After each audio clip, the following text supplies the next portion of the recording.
TV UNAM es un medio de comunicación que promueve el diálogo, la diversidad y la libertad de expresión en un marco crítico y respetuoso. Los comentarios expresados en su programación reflejan la opinión de quienes la emiten y no de quien la difunde.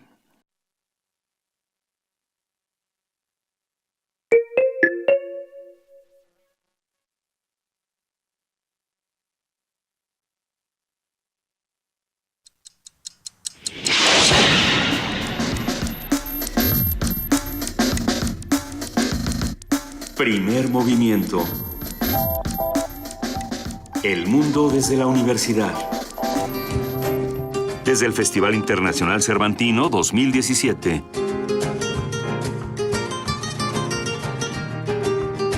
Festival Internacional Cervantino.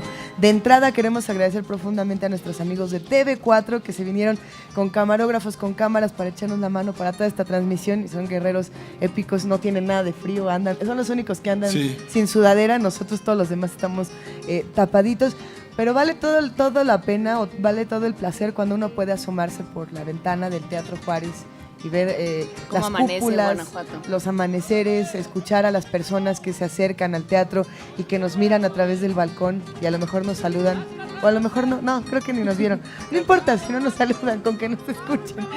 Tenemos muchísimo que platicar esta mañana, vamos a tener un programa todavía lleno de actividades de lo que ocurre en el Cervantino y de crónicas. Nos da tanto gusto poder estar aquí acompañados de Antonio Quijano. ¿Cómo estás, Toño?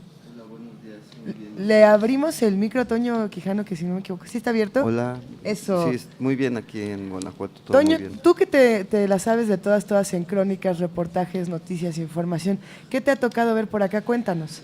Bueno, pues ayer nos fuimos a la inauguración, donde en el acto protocolario pues se mandó el mensaje de que con este festival pues México está en pie, y se entregaron las presas cervantinas, en sí ya ahí dio inicio oficialmente el Festival Internacional Cervantino. Posteriormente nos trasladamos a la Facultad de Arquitectura de la Universidad de Guanajuato, que es sede del Foro Revolución Cultural y Transformaciones Urbanas, el cual es resultado de una serie de 6 talleres realizados desde 2015 entre estudiantes y profesores de esta casa de estudios y sus pares de la Escuela Nacional Superior de Arquitectura y de Paisaje de Burdeos, Francia, que tienen el objetivo de mejorar el espacio urbano. Ahí habló Carlos Goltier, profesor de la Escuela Nacional Superior de Arquitectura. Quien estuvo ayer aquí en la cabina. Efectivamente, y quien dijo que se trata de experiencias en las que se privilegia el cambio de paradigmas a través de la participación colectiva. Vamos a escucharlo. Venga. Yo creo que en este momento donde aparecen en el mundo, ¿no?, actitudes de repliegue, de surgimiento de nacionalismos, en el sentido que ya no queremos que aparezcan, este tipo de actividad entre estudiantes, entre jóvenes que pueden compartir, intercambiar ideas ante desafíos que conciernen a todos, desafíos planetarios, como el desarrollo sostenible o también la toma en cuenta de culturas y de patrimonio. Bueno, el trabajo sobre estos temas, que son los que fueron parte de los talleres que desarrollamos, es algo fundamental para justamente poder tener una actitud que pueda ser como yo diría, pueda dar un aporte diferente hasta ante esa actitud de repliegue que constatamos. Sí, bueno, en ese mismo espacio entrevistamos al doctor Francisco Javier González Compián, quien es director de la División de Arquitectura, Arte y Diseño de la Universidad de Guanajuato, quien consideró importante el trabajo conjunto entre México y Francia y puso como ejemplo la más reciente colaboración. Escuchemos. La más reciente colaboración, que fue realizada en febrero de este año, fue en el barrio de San Juan de Dios de la ciudad de León, Guanajuato. El barrio de San Juan de Dios forma parte de una serie de zonas detectadas ya en la ciudad, en las cuales hay una preocupación, por un lado, de mantener la identidad de barrio como tal, ¿no?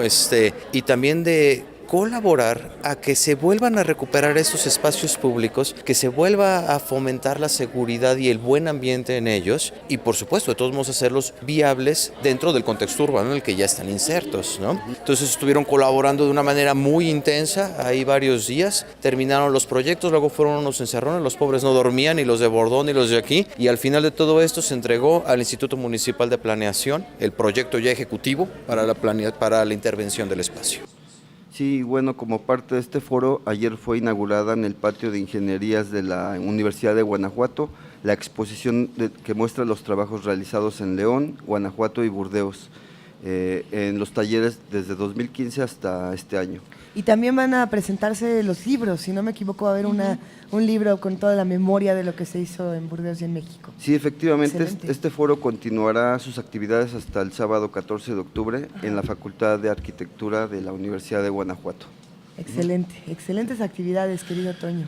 Sí. Y ayer justamente hablábamos con Carlos Gottlieb fuera del aire sobre cómo se había reconstruido Berlín desde 1945 y cómo se había reconstruido México desde 1985 y cuáles eran los desafíos hoy.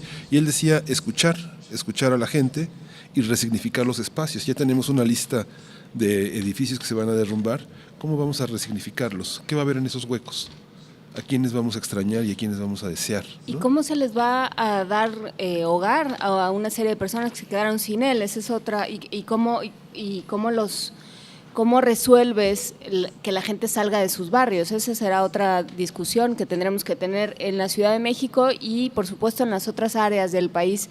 Pienso en Juchitán, donde, por cierto, Toño, tú nos mandabas hace un momento una nota sobre un temblor de 5.1. Sí, ayer se registró Oaxaca. un sismo de magnitud 5.1 en Pinotepa, en Oaxaca.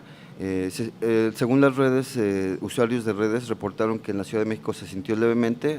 Las autoridades de Oaxaca no reportan daños hasta ahorita, pero bueno, van muchas réplicas, diariamente está temblando, réplicas de entre 4 puntos y cacho, y ayer sí fue una un poco más fuerte de 5.1. Por eso es importante que estas discusiones no se queden solamente en Oaxaca, en Puebla o en la Ciudad de México, sino que se discutan en todos los espacios, como en este. ¿Qué vas a hacer hoy? ¿A dónde te vas a ir, querido Toño? ¿A dónde me llevas? Aún no reviso la agenda. Hoy hay más actividades muy importantes. Hoy Vámonos al teatro, hoy que hay- no nos agarre el viento. Hoy Francia, hoy se inaugura la Casa de Francia aquí en Guanajuato. Y hoy va a estar la embajadora en el acto y el gobernador. Y es un espacio simbólico muy importante porque esa casa se creó en 1800 y en 1803 llegó Humboldt. Ahí justamente es una de las minas, uno de los dueños más ricos de la mina de la Valenciana, en que la mineralogía y todo el trazo de mapas que hizo Humboldt incluyó a Celaya y a pequeños poblados que pasaron a la historia europea como parte de esa aventura. Sí, esa es la casa del conde Rull, ¿no? Ajá, del conde Rull Y ahora ya va a Valenciana, ser ¿no? la Casa de Francia. Y es una hoy. mirada de los extranjeros sobre México, ¿no? Pues excelente, querido Antonio Quijano, te abrazamos mucho aquí y fuera del aire también. Y en un rato más nos vamos a recorrer todas las aventuras que podamos aquí en el Festival Internacional Cervantino. Así es. Mil gracias. Oigan, pues vámonos con música Sí. para entrar en calorcito. Vamos a ponernos a bailar aquí en los balcones del Teatro Juárez. No sé, seguro que sí nos dejan. Sí, vamos a oír de Kingston y Ade, Ace, que es el disco, que es la primera canción con la que entra el disco Aura de 1984.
Irọ́ ní ràdàbà lọ́rùn adùn adùn.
Soy José Wolfer, originalmente músico de formación, pero hace mucho tiempo dedicado a la gestión cultural y soy actualmente el director de la Casa del Lago Juan José Arriola.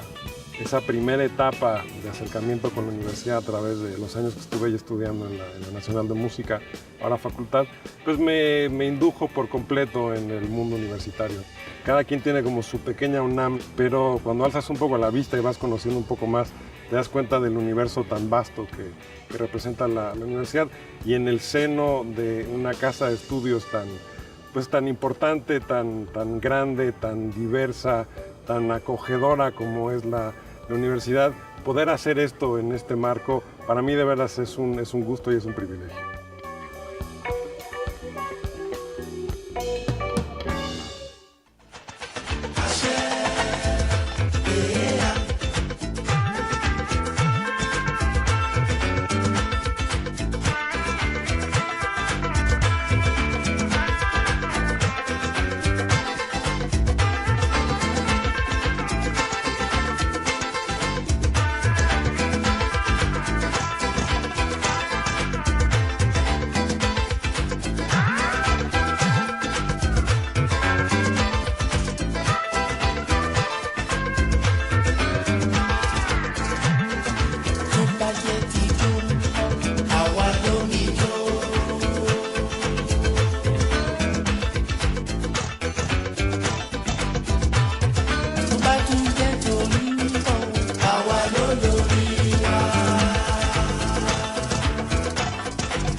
Primer movimiento. Desde el Festival Internacional Cervantino 2017.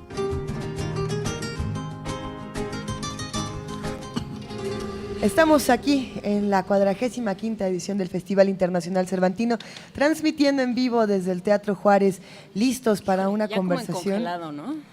Más o menos. A quien haya perdido una colonia de pingüinos puede venir aquí al Teatro Juárez, al Salón Tocador, y aquí los tenemos a todos conviviendo con nosotros. Pero hay imágenes que creo que nos quitan el frío y además nos remueven y nos ponen la sangre hirviendo.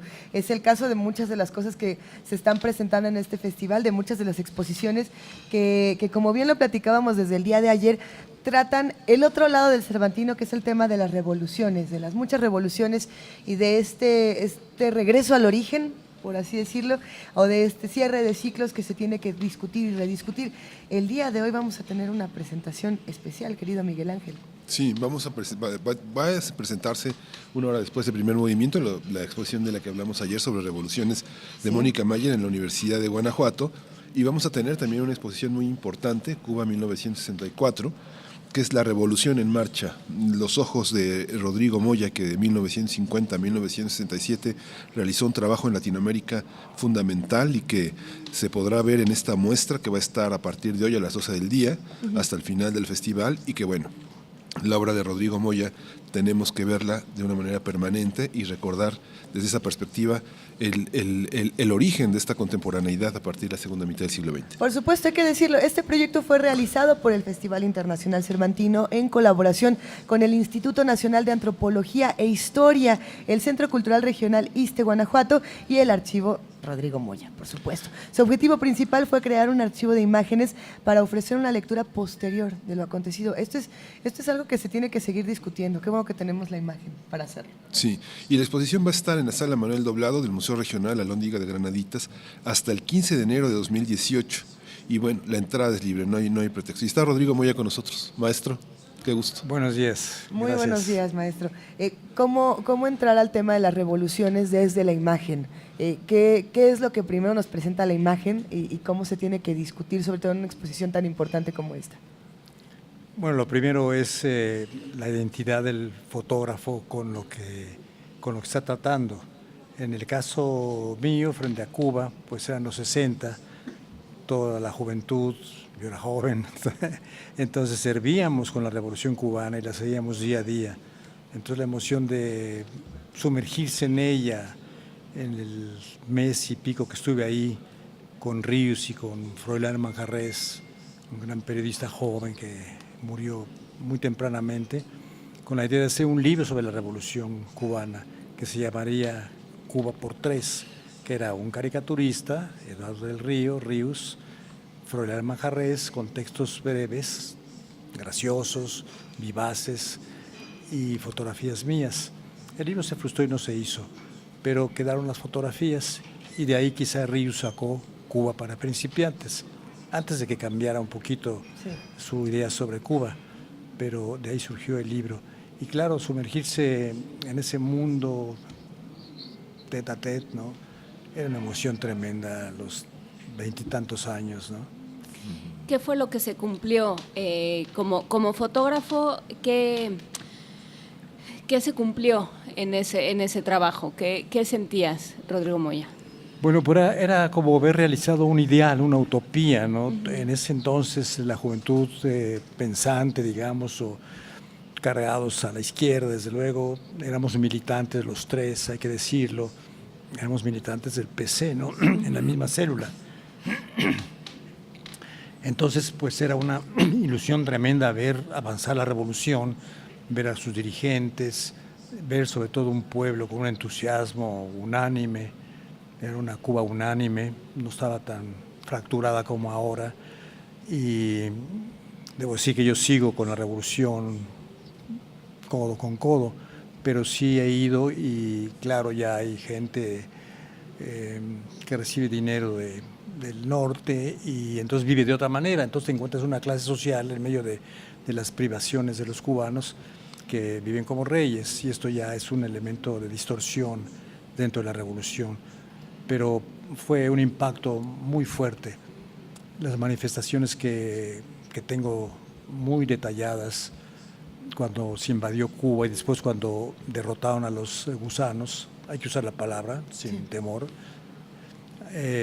son impresionantes. Eran columnas que iban desde el Caballito o desde el Ángel hasta el Zócalo, con consignas que duraban todo el día, todos los periodistas de México, todo el mundo estaba ahí. Y ahora pues vemos cómo se destruye el mundo y nadie sale a la calle.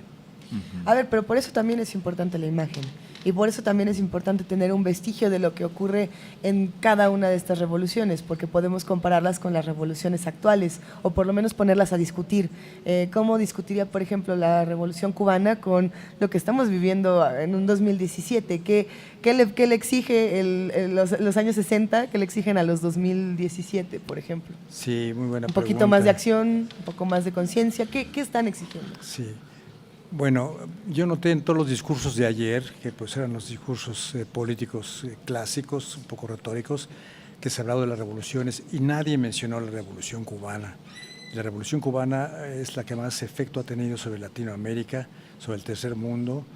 Nosotros los latinoamericanos seguimos siguiendo la revolución cubana, pero la gente joven, hay dos generaciones que no saben lo que pasó, ni les interesa, ni lo conocen. ¿Por qué no?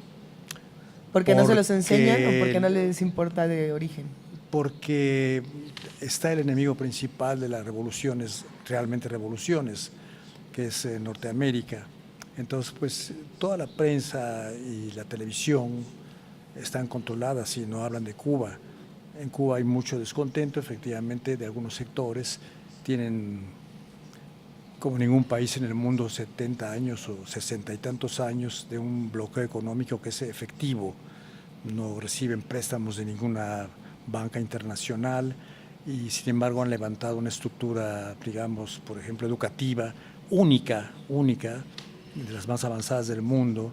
En deporte sabemos quiénes son. Tienen muchas cosas que nadie ha alcanzado en América Latina, pero no se habla de ella. Ayer los señores políticos en ningún momento mencionaron la Revolución Cubana. Hablaban siempre de la Revolución Rusa, la francesa y la mexicana, que nos la sabemos de memoria ya, ¿no? Pero nadie dijo de la Revolución Cubana. Y Latinoamérica sigue vibrando con la Revolución Cubana, con muchas distintas vibraciones, pero nos concierne mucho.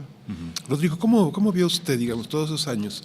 Fueron cerca de 17 años, casi 20 años, cubriendo muchísimas cosas en distintos puntos de Latinoamérica. ¿Cómo observa en términos de imágenes la exposición que presenta hoy? Es una exposición que reúne un número de piezas que en este 2017 tiene una edición. A lo largo de los últimos 30 años de esas imágenes, ¿cuántas veces y qué fotos ha sacado y metido frente a los contextos que le ha tocado vivir? No sé, 88, 68, 71, 85. ¿Cómo se ve la revolución salvadoreña, la revolución en Nicaragua? ¿Cómo ve sus fotos a los ojos de estos cambios en los últimos 30 años? Mira, yo creo que siguen siendo un testimonio muy válido, porque la revolución cubana difiere mucho del resto de las revoluciones. En Nicaragua, bueno, pues siguen ahí, pero han pasado cosas terribles en Nicaragua. En Nicaragua sí que hay una corrupción desde la cúpula revolucionaria evidente, ¿no? Siguen con una actitud antiimperialista, forman parte del bloque latinoamericano más progresista, pero la revolución cubana sigue siendo especial. Muy acosada, muy dividida la gente, porque 2 siglos, 2 generaciones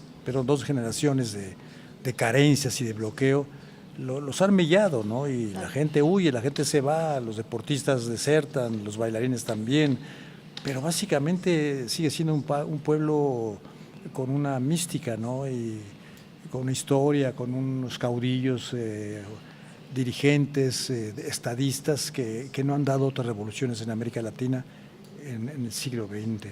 Hay otra parte que yo creo que tiene que ver con lo que dice ahora Miguel Ángel, que tiene que ver con la labor del fotoperiodista o con la labor del fotógrafo, para no meternos en Honduras, como alguien que captura, que cuenta lo que sucedió. Conocemos la Revolución Mexicana en buena medida por Casasola.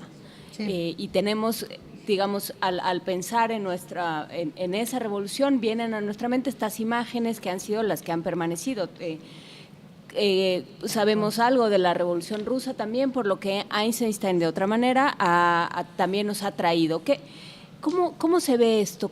¿En qué momento se dispara la cámara? ¿En qué momento se dice yo participo en esta revolución con mi cámara? Porque es algo que se ha discutido mucho en los conflictos más recientes, hasta dónde los periodistas tienen que soltar la cámara y entrar a ayudar o necesitan quedarse y registrar. ¿Qué pasa por la mente del fotógrafo, Rodrigo Moya? Mira, yo creo que el fotógrafo debe vibrar un poco con lo que está tomando, debe tener una sintonía. Yo he dicho mucho que para que una fotografía pueda emocionar a otros, uno tiene que estar emocionado. Y para nosotros 3 que íbamos, no quiero hablar en singular, estábamos profundamente emocionados de ver un pueblo unánime, de ver una alegría. Realmente era otra Cuba, ¿no? Empezaban a levantarse desde el suelo, ya el bloqueo, los atentados de la CIA estaban a la orden del día, quemaron los grandes almacenes, los cañaverales ardían. Era un pueblo que vivía acosado y sin embargo era un pueblo todavía con ese júbilo característico del Caribe, ¿no? Y nos contagió. Entonces yo fotografiaba con alegría, ¿no? Además nos pasearon por toda la isla en un Cadillac, que además chocamos. Entonces era muy emocionante y yo sabía que estaba tomando un documento duradero, ¿no? Sí. Fue una lástima que no se haya hecho ese libro, aunque sí se hizo ahora en el 50 centenario en Barcelona. Esa exposición nunca se había presentado en México porque, bueno, nos tocaron los sexenios azules y nadie quería saber de ella. Entonces, primera vez que se exhibe esa exposición completa en México, en tamaño pequeño, es una aportación personal de nosotros, pero sí rodó mucho por Europa y contagia ese entusiasmo que había, que en cierta forma se ha perdido. Es un pueblo que ha vivido ya 2 generaciones o más con muchas carencias que no podemos ni imaginar. Maestro Rodrigo Moya, es importante pensar en lo que ocurre ahora que tenemos todos estos aparatos a nuestro alcance, todo el teléfono inteligente, el iPad, la cámara, el ojo, en fin, tantas cosas que nos ayudan a reconfigurar el oficio de la fotografía y también el de las mismas revoluciones y el de la misma acción de la sociedad civil de muchas maneras posibles. ¿Qué pasa cuando tenemos estas nuevas imágenes que como llegan, por más bellas que sean, se van porque nada más se quedan en el Instagram o en alguna otra plataforma y a lo mejor a veces pierden el discurso o a veces no? ¿Le han ayudado a lo mejor estas herramientas en algún momento para nuevos trabajos? ¿O es mucho más importante pensar en la imagen impresa y en el trabajo de la exposición y del libro para conservar estos discursos tan importantes, todas estas revoluciones? Sí, buena pregunta. Bueno, yo creo como fotógrafo que fui de prensa y documentalista, sí, esencialmente, que la consagración del fotógrafo y de su obra es, yo no hablo de obra, hablo de trabajo. Me choca la palabra obra cuando hablan de fotografía. ¿Sí? Entonces, es el libro, porque el libro perdura y se ve y es una síntesis bien planeada de un cierto trabajo, ya sea de toda la vida o de un hecho particular, ¿no? Y el resto, pues sí, se va desvirtuando, se va deslavando, ¿no? La fotografía de prensa es muy transitoria, pasa un día, emociona y desaparece y nadie la conserva, excepto algunos fanáticos, ¿no? Y el libro persiste, ¿no? La exposición también, pues la verdad yo abandoné mi archivo 35 años y nunca creí en las exposiciones, porque la gente entra, ve y se le olvida, ¿no? Yo creo que contesto tu pregunta, ¿no? Uno espera que la fotografía diga algo de lo que uno vio o de lo que uno piensa, pero... ¿Qué pasa cuando todo el mundo es un fotoperiodista en potencia? ¿Qué pasa cuando, por ejemplo, pensando en los sismos de los días pasados, fue posible, hay mucho que se puede reconstruir, valga el término, de lo que sucedió por lo que en ese momento se registró, ¿no? En ese momento alguien sacó un aparato, un dispositivo móvil y empezó a registrar. ¿Cómo ha cambiado la idea del fotoperiodismo? O, digamos, pensando en el ciudadano como fotoperiodista, como alguien que registra. Pues bueno, es una cosa muy valiosa, ¿no? Y también es muy relativa. Por otra parte, esta indigestión, esta avalancha de imágenes de todo tipo, tomada por toda clase de gentes, es muy distinta a la fotografía que toma un profesional con un encuadre especial, con una idea especial, pero todo termina en cómo es la prensa, qué es lo que va a decir, lo que va a publicar. Pero finalmente van quedando los documentos, se van sedimentando las buenas fotografías que nos van a dar una idea de lo que pasó ahora, por ejemplo, en ese temblor, ¿no? Están las fotografías, no sé, de Marco Antonio Cruz, de Fabricio León, de buenos fotógrafos que tomaron el 85. Esas fotos le dirán a la historia qué fue aquel temblor y no las fotos de los telefonitos y todo eso, ¿no? Eso le encanta a los chamacos y se usan porque ahí están. ¿Eso quiere decir que ya no nos vamos a tomar un selfie ahorita que termine la entrevista? Sí, pero no va a pasar la historia. Pero no va a pasar la historia. Rodrigo, por principio me niego. Rodrigo, ¿le hace justicia a la prensa mexicana? ¿Le hace justicia a la prensa mexicana a la fotografía? ¿Hay suficiente espacio? ¿Hay memoria en la prensa mexicana de sus fotógrafos? Yo creo que la prensa en México siempre ha tenido un nivel de censura con distintas variantes, ¿no? Y la foto, pues es la foto que se requiere para los intereses de las empresas y del Estado, ¿no? Yo pienso que La Jornada es un verdadero oasis de libertad, con todas las limitaciones que tiene, ¿no? Pero los grandes periódicos pues no usan la foto, ahora usan más ilustración de computadora, más jueguitos de Photoshop y de todos esos programas maravillosos que a mí me asombran, pero pero me parece también que han desplazado... Pero que no la reemplazan, no reemplazan el discurso fotográfico. Sí, con una caricatura, no hablo de la caricatura maravillosa que hacen nuestros grandes caricaturistas, nuestros grandes moneros, pero todas esas ilustraciones ingeniosas que ilustran un artículo de primera, pues no te dicen nada, ni sirven para nada, ¿no? Nadie las conservará. Y la foto es un objeto que se conserva, debe ser un objeto perenne, ¿no? Un objeto desde el álbum familiar que nos cuenta nuestras raíces hasta la historia que tú puedes ver mediante fotografías hechas con una idea, no al paso, ¿no? ¿Alguna fotografía, ya para cerrar esta conversación, Rodrigo Moya, cuáles de todas estas fotografías que están expuestas y que no se han visto casi sobre la Revolución Cubana, alguna que te emocione particularmente? ¿Nos puedes contar una foto que te emocione? ¿Cuándo la tomaste? El sujeto, lo que fue. Bueno, mira, de lo que tomé en su conjunto, dije que mi archivo estuvo abandonado muchos años. Yo me propuse nunca vender una foto del Che, porque no podía, ¿no? Ahora, por desgracia, vivo casi de vender las fotos del Che, o sea que duermo con el enemigo, porque la compran mucho. Y esta exposición, por ejemplo, nunca se puso en México, pero las fotos me siguen emocionando. Sí, las veo y veo esa Cuba entusiasta, en marcha, ¿no?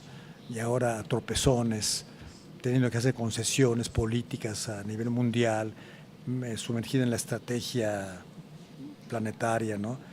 Entonces, yo creo que las fotos siguen aportando y que la mejor forma de tenerlas es en papel. La foto debe ser un objeto tangible, un objeto que tocas y guardas y conservas. Es cuando tiene su gran valor. ¿Y cómo registraste al Che? ¿Cómo son estas fotos del Che?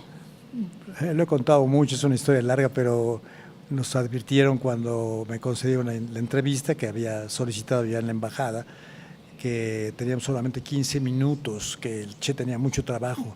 Fue el día que Chile, que era el último país que junto con México apoyaba a Cuba, rompió relaciones. Entonces el Che se enojó y nos dio ese tiempo y nos lo dijeron. Fue una miliciana muy guapa con su mácaro preciosa, que yo la veía así, y nos dijo: tienen 15 minutos, por favor, compañeros mexicanos, no se excedan de 15 minutos. Y el Che nos concedió casi 3 horas, 2 horas 40 y tantos minutos de charla a Rius, a Froilán y a mí. Él era fanático de los agachados y nos contó que todos los jueves veía la valija diplomática y lo primero que preguntaba es: vienen los agachados, y un día que no llegó los agachados regañó a alguien porque no estaban los agachados, y Ríos nada más se agachaba la cabeza y la movía así, como muy apenado, ¿no?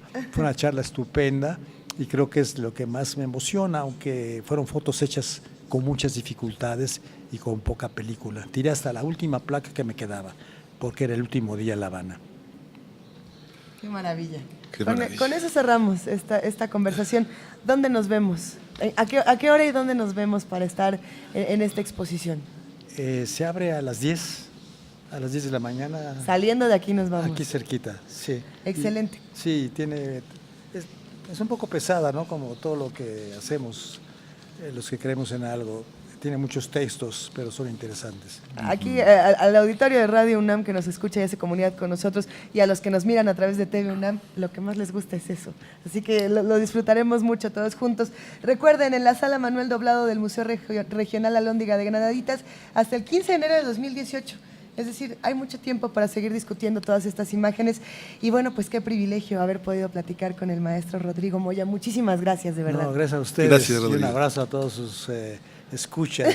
Gracias. Benito. Gracias. ¿A qué nos vamos? ¿A música? Vamos a ir nuevamente en esta curaduría de Ricardo Peláez, King Sunny Ade, African America, este concierto que dio en 1987 en Seattle.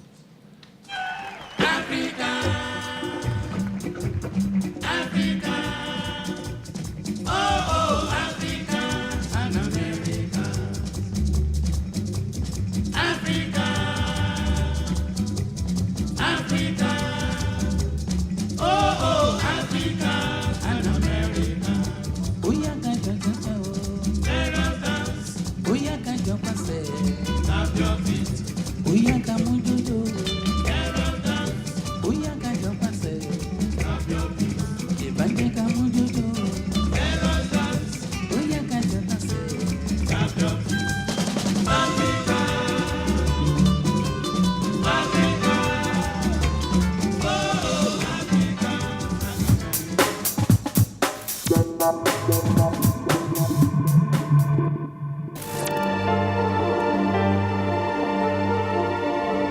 nombre es Shirley Pérez Campos, soy la jefa del Servicio Sismológico Nacional, pero también soy investigadora del Departamento de Sismología del Instituto de Geofísica de la Universidad Nacional Autónoma de México.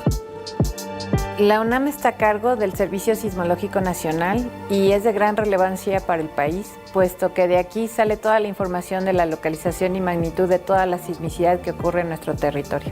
La Universidad Nacional Autónoma de México ha sido mi casa desde muy pequeña. Yo soy egresada de la Escuela Nacional Preparatoria número 5 y de la Facultad de Ingeniería. Yo me considero Puma porque desde muy pequeña mis parques de juego fueron la universidad y crecí con ese amor por la universidad. México, Pumas, universidad.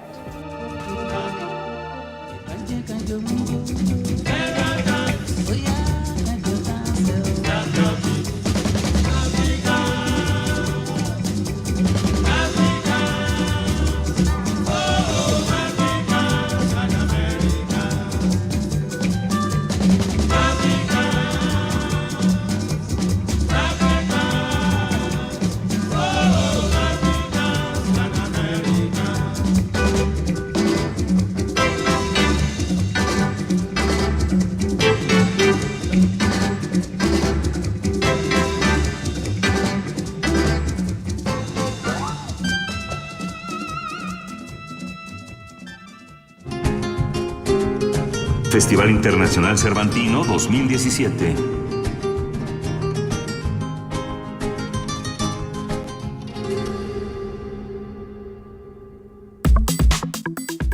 Nota del día. El mensaje está en el tejido, es el título de un libro que se compone de 4 ensayos que tratan sobre sociología, historia, arte-diseño y ciencia. Sus autoras, Aniuska Angulo y Miriam Mabel Martínez, también incluyen en el texto 6 entrevistas que ilustran con casos concretos los temas abordados. Este libro demuestra la complejidad del tejido, su historia, su tradición y sus aportaciones a la cultura. Además, reivindica el hecho de que tejer no es un acto femenino anticuado, sino más bien un medio, un soporte, un mensaje y uno de los oficios más bellos que puede existir, pero eso lo discutimos ahorita. Sí, y hoy se va a presentar a las 5 de la tarde en el Centro Cultural y Deportivo del Iste de la ciudad de Guanajuato este libro, El mensaje está en el tejido. Y para enriquecer esta conversación nos acompaña nada más y nada menos que Miriam Mabel Martínez, que se ha encargado de todo este trabajo de tejer y de tejer nuevas historias. Miriam, bienvenida, ¿cómo estás? Buenos días, muchas gracias por la invitación. Y bueno, soy una de las tantas portavoces del tejido. ¡Qué maravilla! Porque el tejido es como, no sé, es como un virus y entonces al que te pega ya no te suelta y hay muchísimos en todo el mundo. Y en este acto de colectividad de tejer nos acompaña también Alejandro Murillo, que es tejedor del grupo Lana Desastre. Alejandro, bienvenido. ¿Cómo Muchas estás? Gracias, bien, muy contento de estar aquí. Soy fan del programa, fui profe de Vania. ¡Ay! Eres Alberquita. A tus órdenes, sí. sí. No sabía. Okay, bueno. A tus órdenes. Bueno, se emociona. Además también Alex es uno de nuestros entrevistados. Es del libro. Así es, cuéntanos un poco de este libro, del oficio de tejer, como justamente construir y hacer comunidades y colectividad. Y pues de todo este asunto del mensaje está en el tejido. ¿Quién se arranca? Miriam. Bueno, mira, pues para mí, yo escribo. Entonces, para mí el tejido es una forma de escritura. Y tejo desde los 7 años y más o menos, digamos, empecé a escribir y a leer y a tejer a la misma edad. Son las cosas que más he hecho en mi vida. Y bueno, viene en el libro que ahondamos mucho, es sobre, los primeros libros son tejidos, la raíz latina de texto es textere, ¿no? O sea, entonces digamos tejido y texto, su historia es paralela y no nada más en el sentido de lo que significan. Decimos tejer palabras, del tejido social, el tejido biológico. Siempre usamos el tejido como una palabra que nos es tan familiar y sin embargo nunca pensamos en el tejido ese que le vemos a nuestras mamás o a las mujeres, que también lo vemos en hombres, pero sobre todo en las mujeres no pensamos la importancia que tienen y lo damos como por hecho, ¿no? Entonces nuestra idea era como hablar de el tejido y que la gente pudiera conocer, y no conocer, sino reconocer y volver a, digamos, a ponerse en contacto con esta idea de tejido, de escritura, de soporte, de vínculo, de red, ¿no? ¿Qué vínculos has encontrado, Alejandro, en este acto de tejer? Todos. Cuando conocí a mis amigas de lana de sastre, descubrí que habemos muchos hombres tejedores de closet y también muchas mujeres, ¿no? Y de inmediato, en cuanto empecé a ir a los picnics de lana de sastre y en cuanto empezamos cuando me hicieron parte como de sus proyectos, pues descubrimos que hay muchos tejedores, ¿no? Que brotan así como en el metro, en el transporte público. Es como cuando tienes un tema de investigación y de repente todo ese tema de investigación está en todos lados, ¿no? O sea, lo ves en las ventanas, en los centros comerciales, en las plazas, resulta que todo el mundo hacía lo mismo que tú, etcétera. Pues han sido extraordinarios sobre todo porque los hay de todas las edades, ¿no? Y aquí en Guanajuato, por ejemplo, ayer que empezamos con los talleres, pues de repente en un mismo grupo teníamos gente experimentada en el tejido y gente que era novata y, por ejemplo, yo ayer tuve 6 chavitos, ¿no? De primaria. Entonces, todos se fueron aprendiendo a tejer. Yo creo que ahí ya fue un vínculo que yo no me esperaba. Creo que sí han sido todos extraordinarios y en todos lados están. ¿Qué da el tejido que no dan otras actividades, Miriam? A mí me da muchas cosas, satisfacción, me da felicidad, me da, como dice Anushka, inteligencia, porque una de las bases del tejido es que te ayuda a hacer sinapsis, entonces sí te hace más inteligente. Sí. Yo durante muchos años trabajé en una editorial y mis juntas editoriales llevaban mi tejido. Al principio todos me veían con cara de que se salga la señora, ¿no? Y ya luego ya era como que traiga el tejido la señora, porque es cuando se le ocurren las cosas, ¿no? Entonces, bueno, a mí me da eso felicidad, me da tranquilidad, me ayuda a conectarme con el mundo y sobre todo, creo que esto es para mí lo más importante del tejido, es el acto más democrático que yo he encontrado. A ver, ¿por qué le llamamos un acto democrático? Porque mira, el tejido es otro lenguaje, como la música, sí, como las matemáticas, y entonces puedes hablar con gente que no habla tu idioma, con gente de cualquier edad, con gente de cualquier género, ideología, y cuando estás tejiendo, todo eso se borra y a la vez también como que se suelta la lengua, hay algo que pasa, entonces la gente empieza a hablar y se empiezan a crear, o sea, yo sí entiendo cuando la gente, o antes los hombres le tenían miedo a las mujeres tejiendo, porque sí se ocurren ideas y sí se hacen revoluciones con mujeres hablando, tejiendo, porque estás pensando y estás creando nuevas cosas. Y porque en el tejido yo he visto grupos que te juro que nunca hubieran estado juntas de otra manera. Para muchas personas se puede llegar a ser sorprendente ver, mira, es que también hay hombres y hay niños que están tejiendo. Para muchas otras no. Porque ya es sí.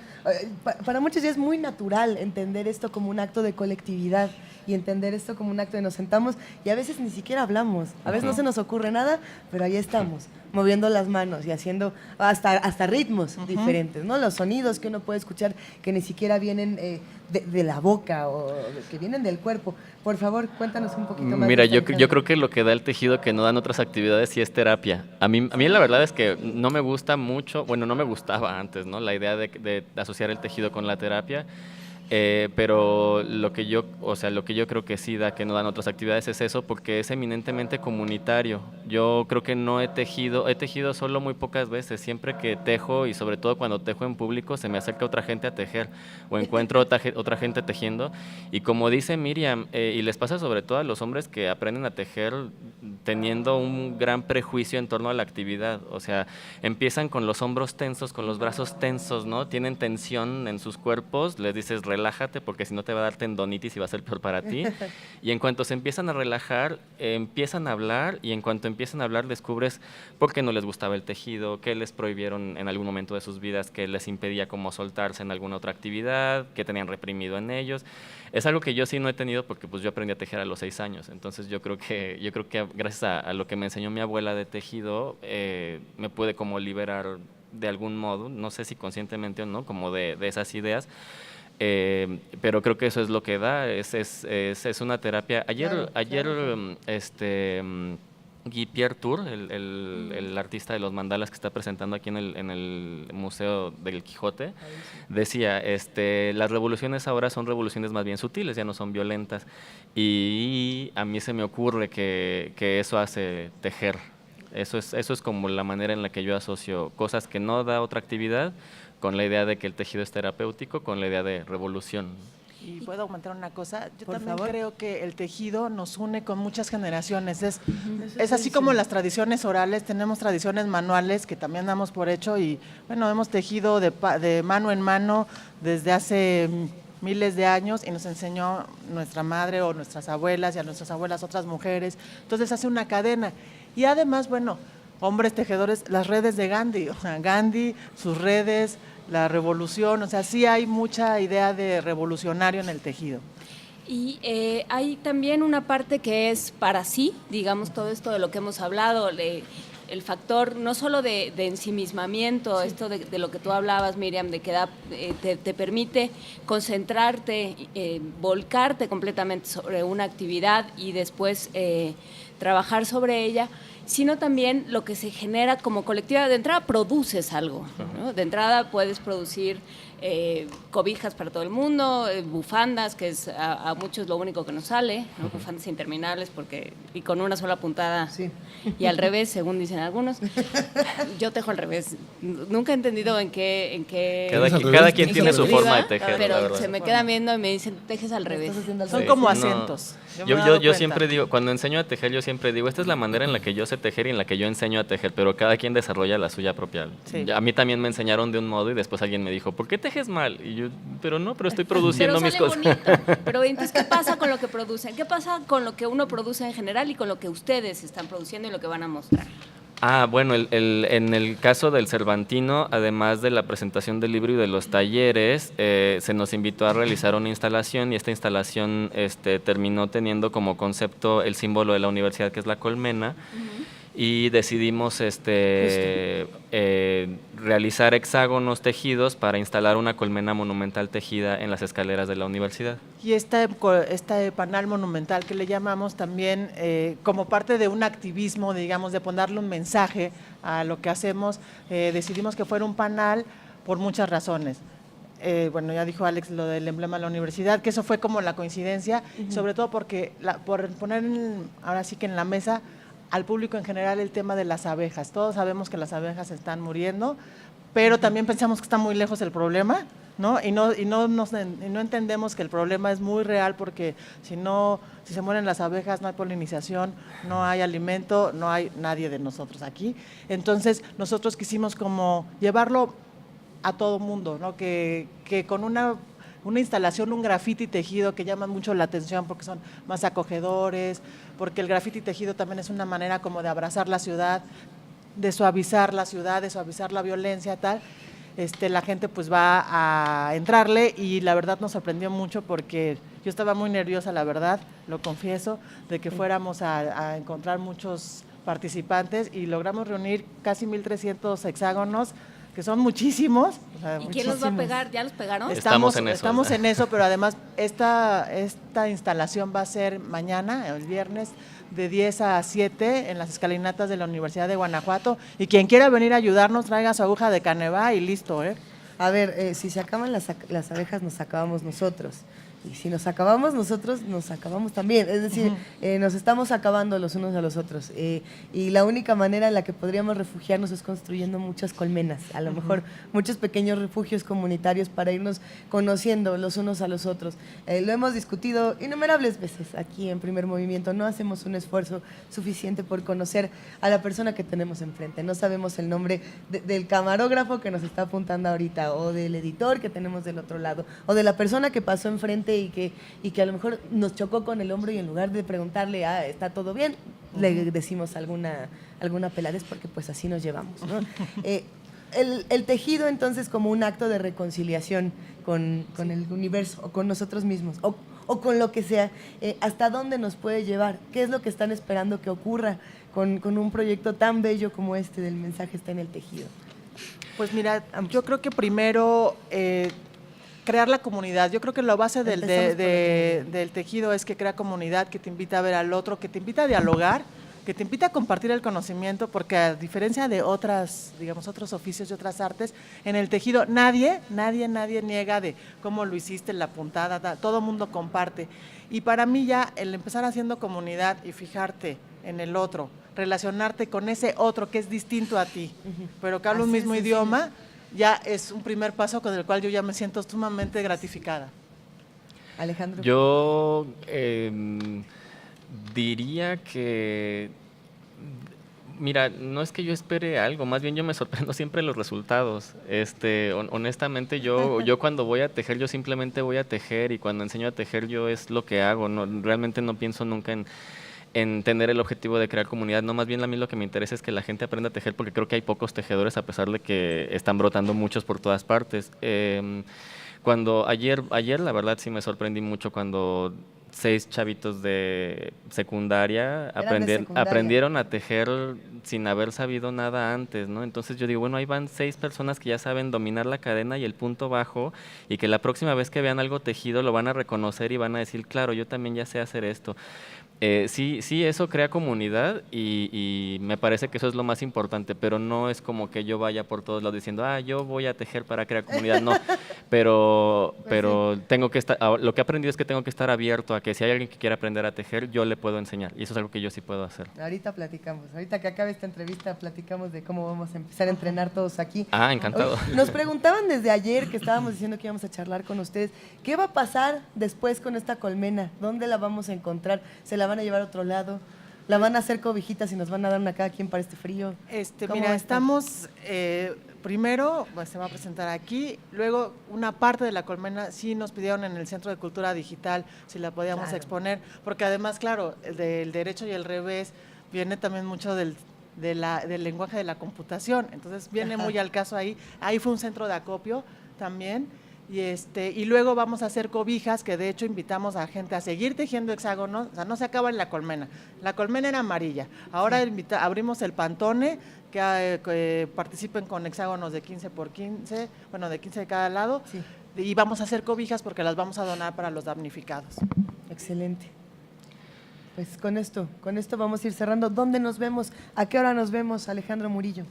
Pues mañana a partir de las 10 de la mañana en las escaleras de la universidad, y hoy a las 5 en la presentación del libro en el Centro Cultural del Iste, que es donde también estamos impartiendo los talleres. A los talleres todavía puede llegar quien esté interesado. Para todas las edades, para todos los gustos, para todos los colores. Empiezan a las 10 de la mañana, hay de agujas, de gancho, el mío es precisamente de hexágono. El hexágono es una figura que yo manejo ya desde hace mucho tiempo, entonces yo propuse como el taller de hexágono y el taller de cilindro. Hay también para niños, hay uno muy interesante que es de calavera, ¿no? Te enseñan a hacer tu calaverita de azúcar pero tejida. Y eso es en el mismo lugar donde se va a presentar el libro, hoy mismo. Nos preguntan si va a haber si saben de algún taller de tejido en la Ciudad de México, y estas iniciativas de las cobijas y demás se van a llevar a otras ciudades. Bueno, nosotros lanzamos una convocatoria. Mira, en esta aprendimos, también uno aprende siempre, que mucha gente en la República está interesado, y nos hemos ido encontrando nuestros trucos para traer cosas de fuera. Mandamos de la Universidad de Sonora. Digamos, si nos buscan en nuestras redes sociales, les podemos decir más o menos en qué ciudad tenemos qué contacto y con quiénes para entregar su material. Y en la Ciudad de México no es que demos así abiertamente un taller, pero si nos buscan en nuestras redes, en Facebook Lana Desastre, en Twitter y en Instagram, ahí a veces organizamos picnics en Chapultepec, y vamos todos con nuestro tejido, llevamos nuestro desayuno y tal, y nos conocemos y tejemos. Sí. Pero te tienes que lavar las manos, diría mi abuela. ¿Cómo vas a tejer con las manos llenas de mengambrea? Oigan, ya nos vamos, pero nos encontramos en un rato más para seguir hablando del mensaje está en el tejido. Qué maravilla poder haber podido conversar con Miriam Mabel Martínez y con Alejandro Murillo. Nos vemos muy pronto. Muchas gracias por acompañarnos. A ustedes. Muchas gracias. Nos quedamos por acá. ¿Escuchamos música, Miguel Ángel? Sí, vamos a escuchar de King Sunny Ade, del disco Dide de 1995, Yoruba, una pieza que es el claro ejemplo de la armonía entre la guitarra y la voz del rey de la música yuyu.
Primer movimiento.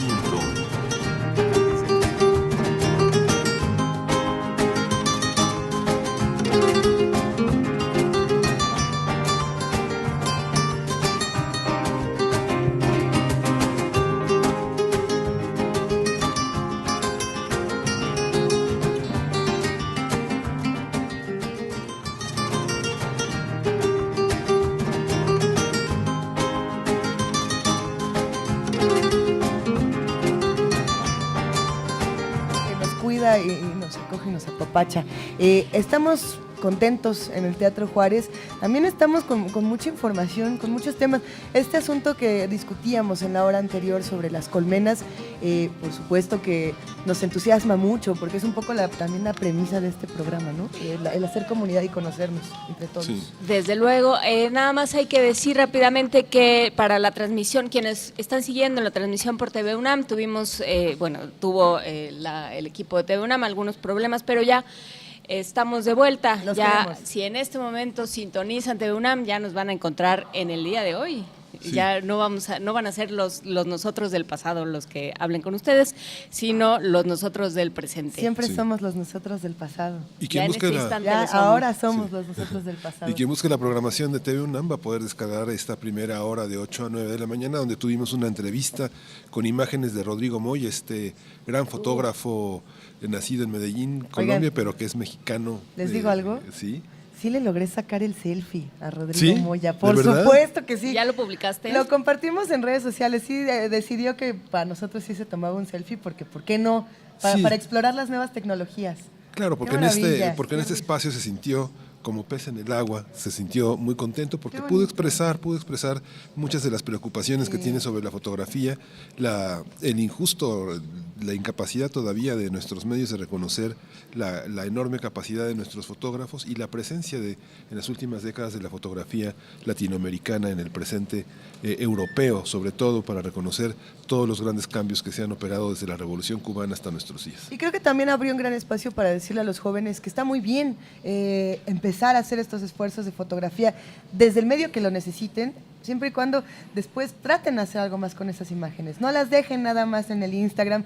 Si sienten que están haciendo un gran trabajo como fotógrafos, a lo mejor que están iniciando o que lo están estudiando, arrójense a imprimirlas, arrójense a tener estas cosas en físico y sobre todo arrójense a aprender estos maravillosos oficios como puede ser la fotografía, como puede ser el tejido y como pueden ser otras cosas a las que en este momento los vamos a invitar. Sí. Tenemos una dinámica que se va a poner buena, querido Miguel Ángel. Sí, tenemos una beca para el taller de creación de espectáculos de cabaret infantil, que es cortesía de Andrés Carreño de Cabaret Misterio, @Cabaret Misterio. ¡Ay, un abrazote! Y se va a regalar por Twitter y para participar deben enviar su nombre completo más el hashtag Quiero hacer cabaret infantil. Hashtag Quiero hacer cabaret infantil y algún comprobante de estudios de teatro o actuación, porque el taller está dirigido para adultos y con cierto profesionalismo, cierto conocimiento de la materia. Cierto conocimiento de la materia, de entrada pensar en cómo se hace cabaret para niños. No es fácil, no es teatro para niños. El cabaret es un asunto que involucra otro tipo de disciplinas, que además es burlón. Por naturaleza el cabaret también, lleno de humor, lleno de juegos, lleno de lenguajes, que para niños es particularmente especial, porque muchas veces en nuestro país utilizamos el cabaret para alburear, por ejemplo, ¿no? Que es algo que critica mucho Carreño, que él dice, no es necesario, el humor inteligente no tiene por qué ser explícito de puro sexo o de pura violencia. Tenemos muchas otras herramientas y cuando hablamos de los niños quizás son más inteligentes que la gran mayoría de los que estamos por acá. Ustedes no, todos son bien inteligentes. O tienen otro manejo del humor y bueno, para eso se les invita a este curso de cabaret para niños, pero bueno, siempre y cuando puedan demostrar que tienen algún conocimiento previo para ganar la beca. Y bueno, teniendo esta beca en sus manos, ya nos contarán qué hacen, mándenos fotos, cuéntenos un poco de cómo ha sido esta experiencia. Nosotros, entre tanto, les contamos cómo es nuestra experiencia a través de Poesía Necesaria. Festival Internacional Cervantino 2017.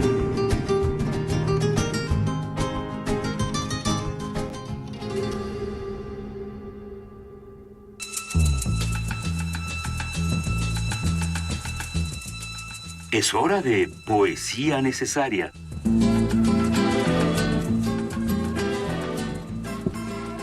Ha llegado el momento de poesía necesaria, como la mano de nuestra productora indica, y ya nos vamos, querido Miguel Ángel, con Francisco Hernández. Francisco Hernández es un poeta veracruzano, nació en 1946 y es uno de los grandes poetas. En 1982 obtuvo el premio de poesía Aguascalientes por un libro extraordinario, Cómo Robert Schumann venció a los demonios. ¿Cómo no? ¿Cómo no? Y esta aproximación a un hombre que vivió una vida corta pero muy trágica, uno de los grandes compositores y uno de los grandes pianistas europeos. Schumann es el ejemplo de una identificación que Francisco Hernández, quien será homenajeado en este festival, hizo sobre Robert Schumann. Vamos a leer una primera parte de este poema y empieza con una cita de Novalis, este gran poeta romántico alemán que escribió los himnos de Enrique Ofterdingen sobre el quehacer de la poesía y que dice así: podría ser que la música y la poesía fueran una misma cosa, o tal vez dos cosas que se necesitan mutuamente como la boca y el oído, pues la boca no es más que un oído que se mueve y que contesta. Dice Hernández: miro la música de Schumann como se ve un libro, una moneda o una lámpara. Ocupa su lugar en la sala, situándose con movimientos felinos entre el recuerdo de mi padre y el color de la alfombra. De pronto, pájaros muertos estrellan las ventanas. Yo miro la música de Schumann y escribo este poema que crece con la noche. Hoy converso contigo, Robert Schumann, te cuento de tu sombra en la pared rugosa y hago que mis hijos te oigan en sus sueños, como quien escucha pasar un trineo tirado por caballos enfermos. Estoy harto de todo, Robert Schumann, de esta urbe pesarosa de torrentes plomizos, de este bello país de pordioseros y ladrones donde el amor es mierda de perros policías y la piedad un tiro en parietal de niño. Pero tu música, que se desprende de los socavones de la demencia, impulsa por mis venas sus alcoholes benéficos y lleva hasta mis ligamentos y mis huesos la quietud de los puertos cuando el ciclón se acerca, la faz del otro que en mí se desespera y el poderoso canto de un guerrero vencido. Primer movimiento. Desde el Festival Internacional Cervantino 2017.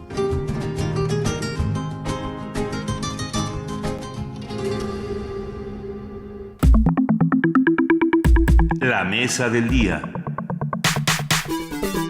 El Festival Internacional Cervantino creó en 2014 el proyecto Ruelas bajo la premisa de que el teatro cambia vidas. Desde entonces se han establecido compañías de teatro de aficionados en comunidades poco favorecidas. Si ustedes nos están viendo a través de TV UNAM, nos escuchan a través de Radio UNAM, estamos aquí reacomodándonos en la mesa del Teatro Juárez del Salón Tocador y se va a poner buenísimo. Esto se trata de un proyecto que busca crear una experiencia social y artística que cohesione a sus habitantes a través de agrupaciones lideradas por directores y dramaturgos mexicanos profesionales que se apegan al eje temático Revoluciones para montar cada uno una función distinta. Los resultados han sido favorables en las comunidades de San Juan de Abajo, Pozo Blanco del Capulín, Puerto de Valle y adultos mayores de Guanajuato capital, ya que el proyecto Ruelas alienta la apuesta para establecer una política cultural activa y poderosa para transformar la realidad mexicana. Y para eso está Mario Reséndiz, coordinador del proyecto, está Juliana Feisler y Luis Martín Solís. Buenos días a todos. Gracias por estar aquí con nosotros. Buenos días. Gracias por acompañarnos. Sabemos que en el mundo del teatro es muy temprano pero nos encanta que estén aquí. Y justamente antes de que entráramos a esta hora, por ahí de las 8 de la mañana, estábamos diciendo lo mucho que nos entusiasma en este festival toda la parte de la experiencia dramatúrgica y teatral. Pero lo que vamos a ver aquí es distinto. ¿Quién le quiere entrar a contarnos un poco de lo que estamos a punto de vivir? Cuéntanos, por favor. Hola, ¿qué tal? Soy Luis Martín Solís. Luis Martín. Estoy trabajando con dos centros gerontológicos de la ciudad de Guanajuato, El Cambio y Las Teresas. Tenemos 17 mujeres y 8 señores adultos mayores entre 60 y 83 años. Y este es el tercer año que están participando dentro del proyecto Ruelas. Y trabajamos un proyecto que se llama La Valentina y que habla de un siglo de mujeres en México. Mujeres fundamentales, mujeres poco conocidas, historias que han sido a veces ocultadas o desdeñadas, pero que merecen mucho la pena contarse justo en este eje temático de las revoluciones. Han sido revolucionarias en muchos aspectos, tanto en la política como en el arte y como en las percepciones estéticas, en fin. ¿Qué es lo que pasa cuando se lleva el teatro a la calle? Cuando se saca de estos recintos, Juliana Fessler, ¿qué pasa cuando el teatro se lleva a diferentes espacios? Se vuelve muy simbólico y se vuelve muy importante la experiencia con las personas. Lo importante del Proyecto Ruelas es que el teatro se hace con las personas, no es un teatro que se hace con actores o artistas, ¿no? Con experiencia, sino lo haces con nosotros en Puerto de Valle. Las actrices y los actores son gentes de la comunidad que han decidido unirse al proyecto y hacer teatro como una manera de llevar Puerto de Valle, sacar Puerto de Valle de Puerto de Valle, y contar su propia historia, se vuelve un archivo en el alma de las personas.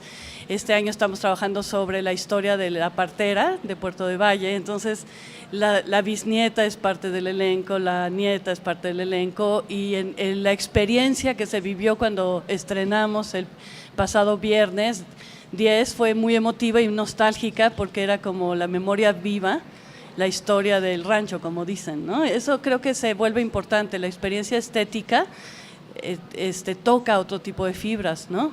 Cuando hablas de ti, lo haces tú. Claro, es interesante, lo hemos platicado muchas veces en este espacio, que juntas a 3 personas y se organiza un grupo de teatro, ¿no? Inmediatamente. Exacto. Hay uno que es el director, otros el antagonista, el protagonista, y se consiguen al señor de la tienda que los vea.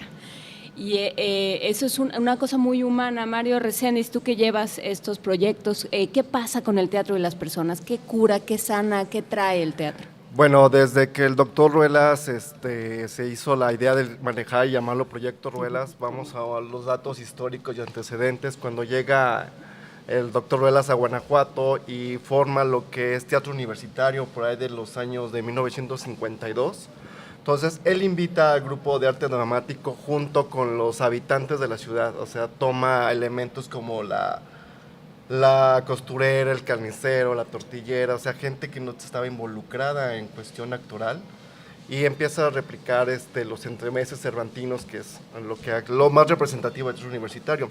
Entonces la finalidad del proyecto es llegar a este concepto, ¿no? De tomar elementos de las comunidades, hasta la mula, los animales, los perros, que sean todo el staff, todo el trabajo, y que les enseñamos a las comunidades que el arte es una manera pacífica de manifestarse, es una manera pacífica de expresar su sentir, y esto lo puedo vivir en todas las comunidades. Ha revolucionado desde su manera de pensar, de vivir y de actuar, de que piensen los señores, los niños, los adolescentes, que el arte solamente es para un cierto tipo de personas, de un cierto nivel cultural.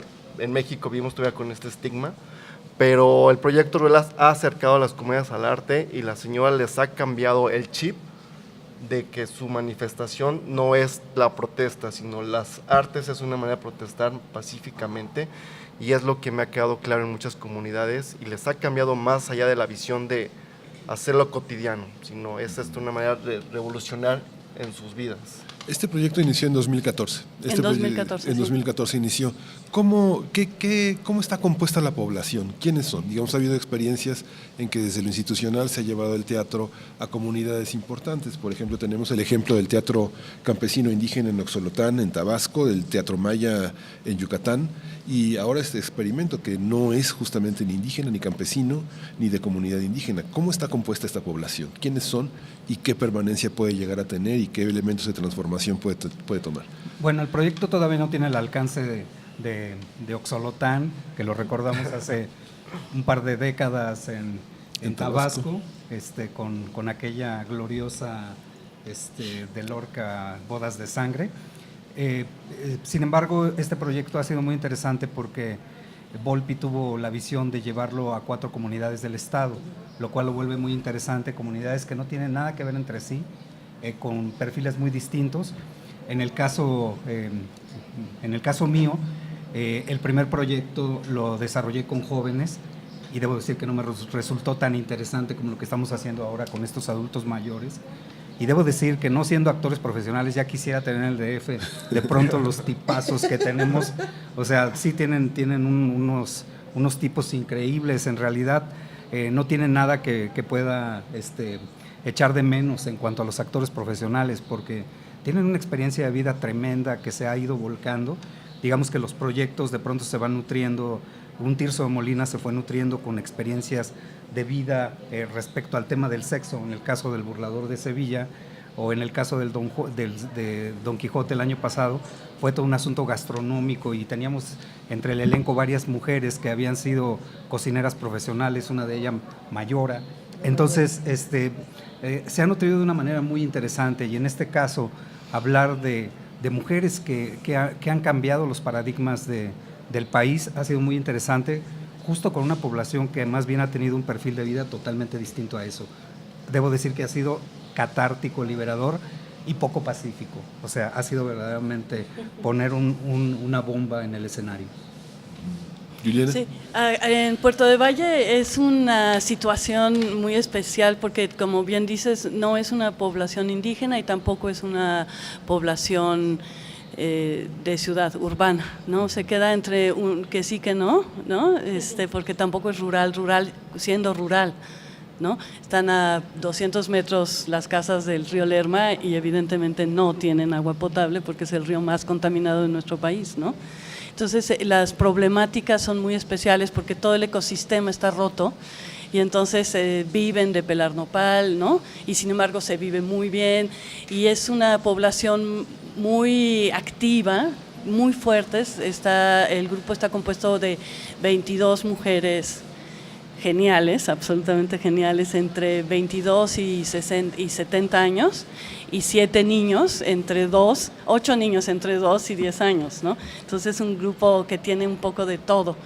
Y es una comunidad, sí, muy alejada de todas las manifestaciones culturales y sociales, ¿no? Todo su contacto con el exterior es la televisión, como sabemos que pasa. Entonces el hecho de tener contacto con otro tipo de lenguajes, con otro tipo de visiones, entender ciertas cosas desde otro lado y generar una comunidad dentro de la comunidad que es el grupo de teatro ha sido muy interesante, y para ellas ha sido una experiencia absolutamente transformadora, y para los niños también, porque lo hemos visto cómo se van transformando, cómo se van abriendo, cómo van estableciendo nuevas relaciones dentro de la comunidad. Y entonces aquí sí el arte se vuelve no solo estético, sino ético, ¿no?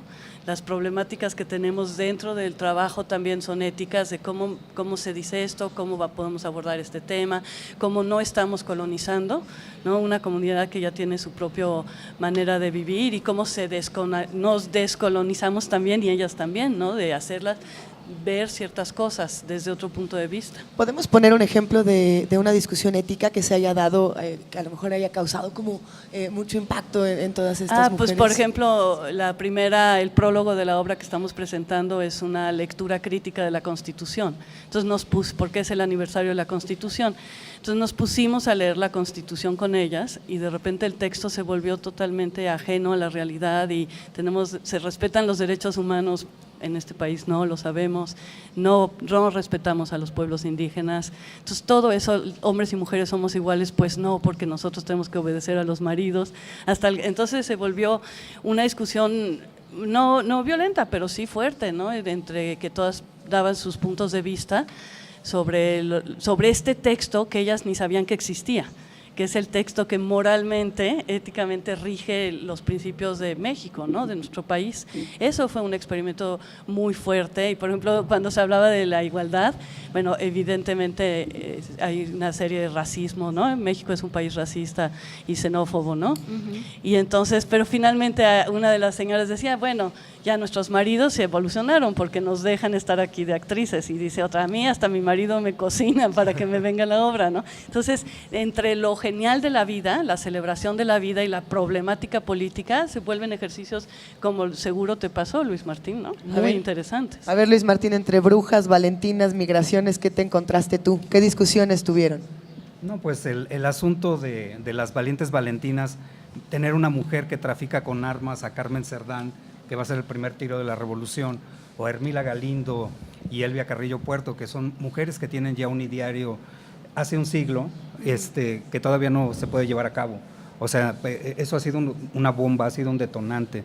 Yo creo que ese memorial que presentó Hermila Galindo en el Constituyente tiene una vigencia impresionante y sobre todo despertar esta curiosidad de que fueron mujeres que editaron revistas de las cuales no conocemos. O sea, Mujer Moderna editó 120 números, se conocen solo 10, o sea, los demás deben estar en archivos, en la familia, y lo poco que hemos ido encontrando de toda esa información tiene una vigencia impresionante. Y cómo transforma la vida de las personas saberlo, ¿no? Totalmente, porque, insisto, el memorial de Hermila Galindo dice, es una Biblia, o sea, dice las cosas de una manera que todo el mundo lo podemos entender y que indigna mucho que no haya pasado en el constituyente y que haya tardado después 35 años en lograrse el primer voto. Entonces, todo este tipo de cuestiones políticas, que es el primer bloque de la Valentina, que se completa con cómo fueron tratadas también las soldaderas por los líderes, aquella quemazón que hizo Villa de 60 mujeres, que parece que está así metido en el olvido, en el cajón, también Carranza, o sea, los líderes están muy lejanos de haber tenido un trato digno con todas estas mujeres que perdieron la vida agarrando un fusil. Entonces, esto a ellas las ha puesto muy enojadas, cosa que a mí me encanta, por eso digo que no ha sido tan apacible, sino... Antes de que pasemos al tema de qué pasa con estas poblaciones de gente mayor, que también ha sido de las grandes, o sea, ya mujeres y adultos mayores ya es la población más olvidada, indígenas, bueno ya, o sea, le pegan a todas las poblaciones olvidadas, pero dijiste algo muy interesante, Juliana Fessler, que fue, no podemos llegar con un ánimo colonial. Tenemos esta idea muy de la época vasconcelista de vamos a llevar el conocimiento, ¿no? Como si el país estuviera lleno de vasijas vacías que tenemos que llenar del Ramayana y de la Ilíada y de García Lorca. ¿Qué pasa cuando, o sea, cómo llegas sin esa idea? ¿Cómo te quitas de esa idea y cómo llegas a una comunidad a trabajar y a compartir? Es muy difícil. Bueno, para mí fue muy difícil entender que el trabajo era desde otro lado. Siempre fui así con la idea porque yo soy una ardua defensora de la descolonización, de sacarnos de la cabeza que el arte es Miguel Ángel, ¿no? El único pintor en el mundo es Da Vinci, ¿no? Sí, creo que ya México tenemos que sacarnos esa idea. Y entonces, por eso desde el año pasado, cuando estamos trabajando sobre Cervantes, sobre el coloquio de los perros de Cervantes, porque había que trabajar sobre Cervantes, hackeamos a Cervantes y le pusimos los pensamientos secretos de Cervantes al espectáculo y se trataba de que de los pobladores, las actrices con máscaras de animales hablaran pestes o hablaran de los secretos, ¿no? Y entonces decían, bueno, ¿y quién es ese tal Cervantes, no? Entonces ya se decían, ay, el manco de Lepanto, ¿qué hizo? ¿Quién es? ¿No? Y entonces, bueno, hablemos nosotros. Y un poco es sacarte de la cabeza y empezar. La única manera, creo que todos lo hemos visto, es trabajar a partir de ellos, ¿no? En estas técnicas de biodrama y teatro referencial, ¿no? Contar la historia de los lugares y de las personas. Creo que casi todos hemos trabajado un poco así, ¿no? Insertando los temas y revolviéndolos con las historias de cada uno de los espacios y tratar de hacerles ver que la vida es ellas, ¿no? No las telenovelas, un poco, ¿no? Como nos reeducamos. Creo que nosotros, los mexicanos que estamos vivos ahora, tenemos la obligación de reeducar nuestra cabeza y pensar desde otros lados. Y también nuestras relaciones con las comunidades y con las personas, sobre todo en el momento en que estamos viviendo. Puerto de Valle está a 20 minutos de Salamanca, lo que quiere decir que el problema de Huachileros es muy serio. La violencia, la inseguridad, la gente no le gusta salir porque no se siente protegida, no se siente segura. Entonces, por ejemplo, cuando vamos a salir, todo el mundo, los maridos les dicen a las mujeres, pero te van a robar, ¿no? ¿Cómo van a salir con los niños? Y entonces no, vamos protegidos, vamos con el DIF, es el Cervantino. Ir a 10 minutos a Valtierrilla les da miedo, ¿no? Entonces, solamente el hecho de salir de la comunidad, eso es ya la obra de teatro, ¿no? El drama, por donde está inserta esa comunidad, ¿no? Sí, claro, por ejemplo, la comunidad... Mario Reséndiz. Sí, en San Juan de Abajo, en León, que es otro de los polígonos de pobreza que donde se ejerce el proyecto Ruelas. Fue muy difícil llegar ahí. En primera, la inseguridad.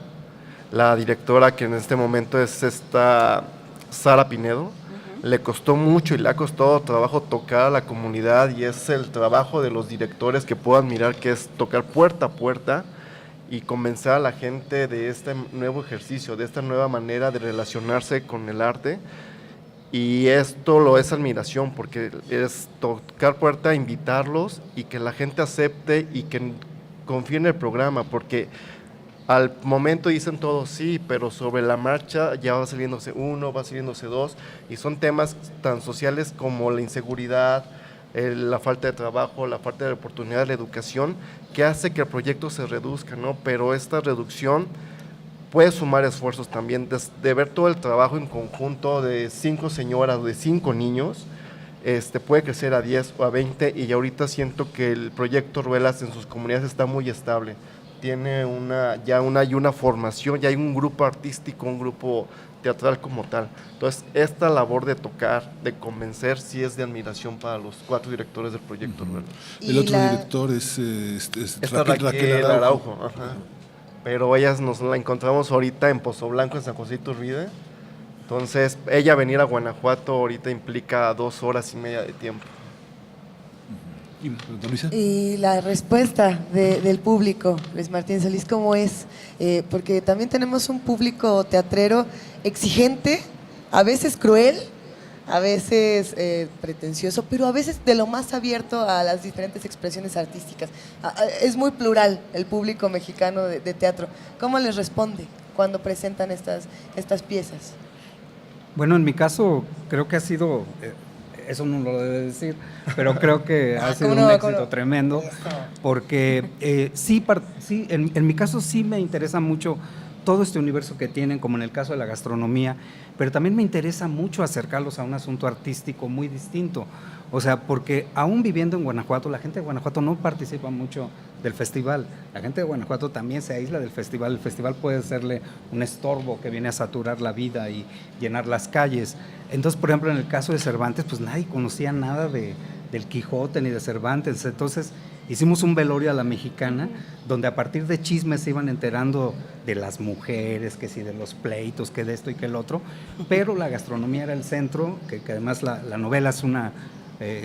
tiene un poder enorme en cuanto a la cuestión gastronómica, pero también, por ejemplo, en el caso de estar en Guanajuato hemos tenido la suerte de que también ellos hayan participado con gentes de otras latitudes.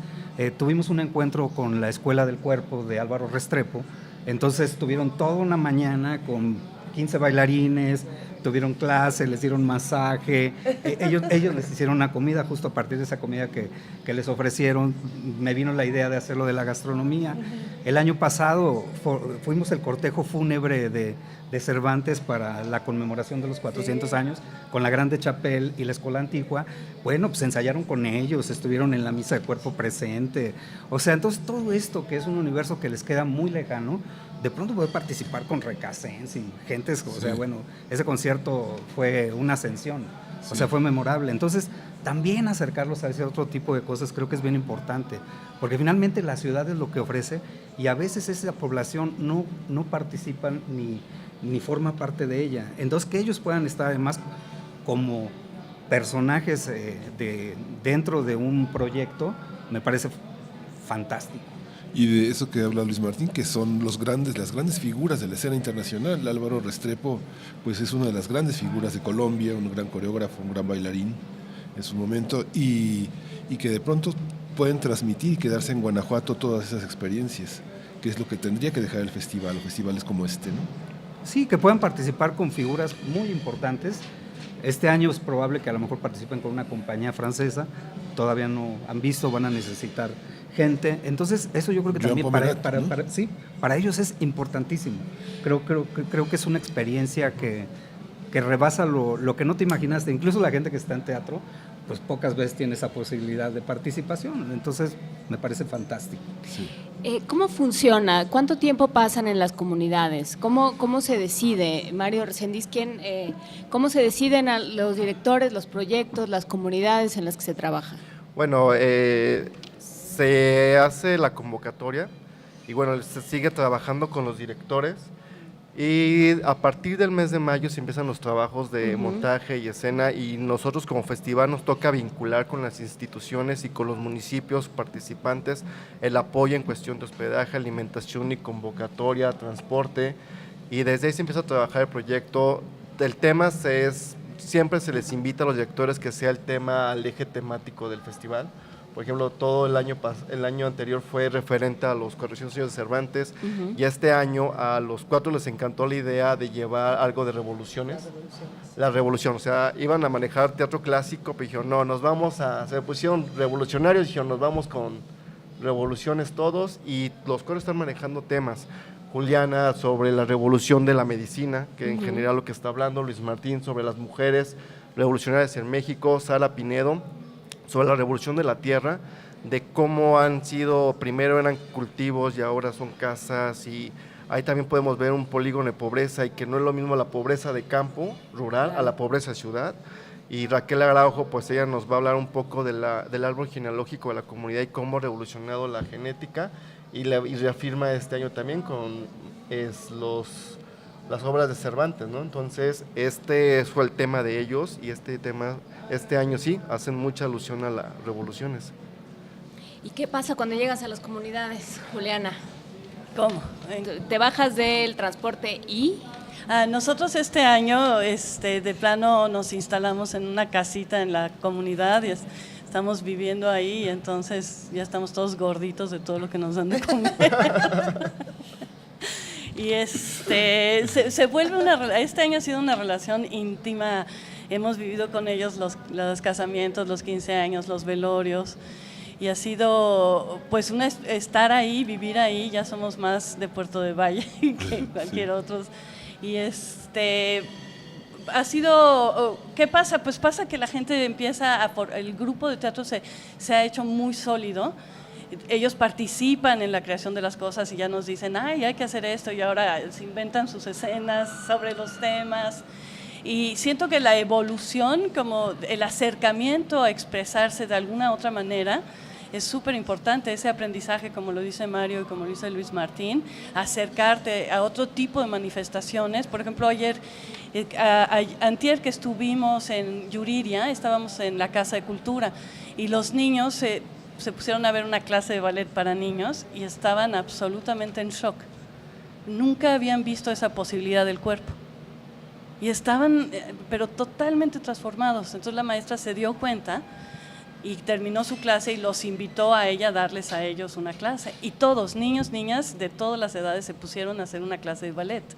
Como dice Luis Martín, cuando te das cuenta que hay otras posibilidades de manifestarte, de otras posibilidades de expresarte, en esta obra las señoras cantan, y cantan como se les da la gana, a gusto, desafinando a gusto, que es un placer oírlas, y otras que tienen voces preciosas.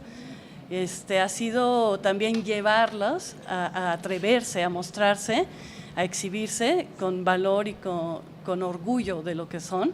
Es así un trabajo increíble, y hemos visto, por ejemplo, uno de los niños que canta un rap medio políticamente incorrecto, más bien como que un rap arriesgado. ¿Explícito? Sí. ¿De qué es el rap? Sí, sobre el barrio y las drogas, ¿no? Pero el niño tiene 10 años, su mamá lo tuvo cuando ella tenía 12 años. Entonces, se atreve a cantar y a bailar ese rap, cuando antes era un hombre que estaba totalmente enconchado, ahora es un niño que se desenvuelve en la comunidad, que se atreve, y todas las señoras lo apoyan. Nadie censuró su canción, claro que lo intentamos, pero no, claro que tampoco encontramos qué otra cosa, ¿no? Y ahora lo que ha sido súper importante para él, que el otro día estábamos en junta y le dijimos cómo se sintieron, y entonces él dijo, pues a mí ya no me importa que me digan todo el tiempo cosas. Y entonces las señoras le dijeron, no, pues nosotros somos tu familia y nosotros te apoyamos y lo que haces está bien. Y entonces feliz, se ha transformado totalmente, ¿no? Y la aceptación de que eso es su manera de expresión, y las señoras oírlo, ¿no? Su abuela está ahí, que es muy fuerte, ¿no? Esa realidad de lo que el niño está viviendo y pensando, pero ya en un contexto abierto, donde se abre un diálogo más profundo entre las generaciones, se vuelve muy interesante, ¿no? Porque solamente al conocer puedes cuidar y negociar, ¿no? ¿Y qué pasa después? O sea, terminan el proyecto, porque luego se pueden dar unas angustias de separación medio salvajes de un lado y del otro. ¿Cómo se deja a esta comunidad? ¿Se la acompaña? ¿Alguien se queda a cargo del grupo? ¿Qué sucede después? ¿Lo tienen contemplado, Mario, Luis Martín? Bueno, en mi caso colaboro con gente de Guanajuato, que también son figuras emergentes en la dirección, entonces que también ahí voy acompañando. Yo vengo ciertas fechas y otras fechas, Maru Jones en este caso y Erika Torres, que bueno, Erika no es de Guanajuato, pero también llevan parte del proyecto. Y más adelante lo que pienso es que se tienen que encontrar mecanismos que puedan permitir que esto funcione a largo plazo. Sabemos que todo eso tiene que ver con presupuestos, que tiene que ver con toda una serie de cuestiones que lo hagan posible, porque funciona, porque hay una posibilidad de que se organice. Y debo de decir que es un proyecto que ni siquiera es caro y que es un proyecto que tendría que tener mucho cuidado en justo cuidar lo que es importante. A veces hacemos cosas que son muy accesorias, pero en este caso me parece que es un proyecto que es fundamental, que tendría que tener cuidado no solo por parte del festival, sino por parte del Estado, por parte de los municipios. Ahí en ese sentido creo que nosotros tendremos que recordárselos y hacerles sentir que hagan acuerdos con cheques. O sea, ¿cómo ves eso, Mario Reséndiz? Yo, bueno, el nombre de los cheques. El nombre de los cheques. No, para empezar, cuando el proyecto termina, sí se siente un vacío, tanto en la comunidad como en los directores y que en la propia coordinación, de extrañar a la gente, de extrañar su razón, su participar. Es como cuando acabas la primaria, ¿no? Que extrañas a tus compañeros, sabes que aún no vas a ver el día siguiente, o se acaba el ciclo escolar y que en tantos meses lo vas a volver a ver. Es la misma situación. Yo he visto que en las comunidades se queda como ese vacío, como que, mañana qué voy a hacer, ¿no? O sea, ya a partir del 30 de octubre la comunidad se va a quedar así de que, ¿y ahora qué hacemos? Algo en Valtierrilla, aquí en Pozo Blanco, en los gerontológicos, en el mismo San Juan de Abajo, la gente cuando nos ve por ahí de marzo gestionando, se vuelve a alegrar. O sea, vuelve esa sonrisa que desapareció de noviembre a abril, y en mayo otra vez vuelven los señores, los gerontológicos, cuando nos ven llegar, es wow, otra vez el proyecto Ruelas. Cuando nos ven las comunidades llegar, otra vez va a haber proyecto Ruelas. Entonces, es ese chispa y esa energía que ya se generó, ya es muy latente. Pero sí, yo siento que hay una ausencia en cuestión cuando se van los directores y ese vacío. Y sí es cierto que Luis Martín es un proyecto que se puede solventar, hay que seguirlo, pero pues no está en nuestras manos tampoco, a ver, ¿no? Pero ¿qué pasaría, me pregunto yo, si empezamos a contemplar la idea de un teatro autogestivo, por así decirlo, donde, se fue el director, se fue la directora, pero se fue el alguien. equipo, claro, pero ya dejamos por aquí a todas estas personas que están completamente empapadas de lo que el teatro significa y que pueden encargarse de diseño de escenografía, que pueden encargarse de vestuarios, que se pueden encargar de escenarios, de dirección, y esperar a que vuelva el proyecto para volverse a armar todos juntos. ¿Eso es algo que se puede hacer? Sí, sí se puede hacer. ¿Lo han contemplado? Sí, lo hemos contemplado. Es muy lento, el proceso es muy lento. La formación de una compañía es muy lenta. No es en un año ya creamos actores. Algo que puedo admirar de mis directores es que están sensibilizando a la gente, los están enseñando producción, les están enseñando a hacer vestuario, y es algo de la final del proyecto Ruelas, ¿no? Que sean comunidades autosustentables, autosuficientes, y que el día de mañana solamente los directores sean coach, que sean críticos y que pueden decir, el proyecto funciona así, yo te sugiero que hagas esto y quites, pero es un proceso lento, que es esa futura, es la visión de Proyecto Ruelas, que creemos compañías totalmente independientes y que ellos puedan hacer sus propios sustentos, ¿no? O sea, Juliana les está enseñando cartonería y que pueden hacer escenografía con cartonería. Luis Martín, el uso de que no es necesario elementos tanto escenográficos, sino mesas, sillas. Sara Pinedo le está enseñando también la cartonería, expresión, dramaturgia, y Raquel Araujo está haciendo como que sean más actorales. Entonces sí, yo pienso que Si el proyecto es muy bien financiado y sigue, vamos a crear compañías sustentables y autosuficientes. ¿Les pagan algo? ¿Hay un apoyo económico para la comunidad? No, no hay apoyo económico. ¿Transportes? Sí, gestionamos con el día en cuestión de transportes, comidas. Y este año el proyecto Ruelas, para mí y para ellos, siento que tomó otro rumbo. Ya lo sacamos de las comunidades, ya lo sacamos de las sedes de presentarse. Ahora Juliana se acaba de presentar la Casa de Cultura de Yuriria con un público que es desconocido y que lo cautivamos, que al principio decía, ¿qué es esto? Pero se fueron tan convencidos de que el arte es para todos. Luis Martín Solís este año nos ha invitado a la alcaldía de Dolores Hidalgo, entonces vamos a Dolores Hidalgo, a con la Independencia, a presentarlo. A las mujeres revolucionarias. A las mujeres revolucionarias, claro. Revolucionarias no solo de época? Carabinas 30-30, sino también tenemos a María Grieber, tenemos a Las Brujas, que sería Guillermina Bravo y María Sabina. Entonces también no solo va al asunto de las balas, sino también de una cuestión artística de mujeres que abrieron campos inimaginables. Y los niños de San Juan de Abajo pues van a San Miguel de Allende, que jamás en su vida conocen, y cuando nos platicamos a San Miguel de Allende, y eso donde queda es muy lejos, o sea, los sorprende, ¿no? Que es un polígono bastante pobreza. Y San José Iturbide, que este año el DIF nos ha pedido la función y quiere que lleguemos hacia el sur del estado, para que también el sur del estado se dé cuenta que existen estas acciones. Entonces, sí, el proyecto Ruelas ya está caminando poco a poco, y eso es lo increíble, ¿no? Que ya no están en sus comunidades presentando, sino que ya se está dando a conocer en todo el estado.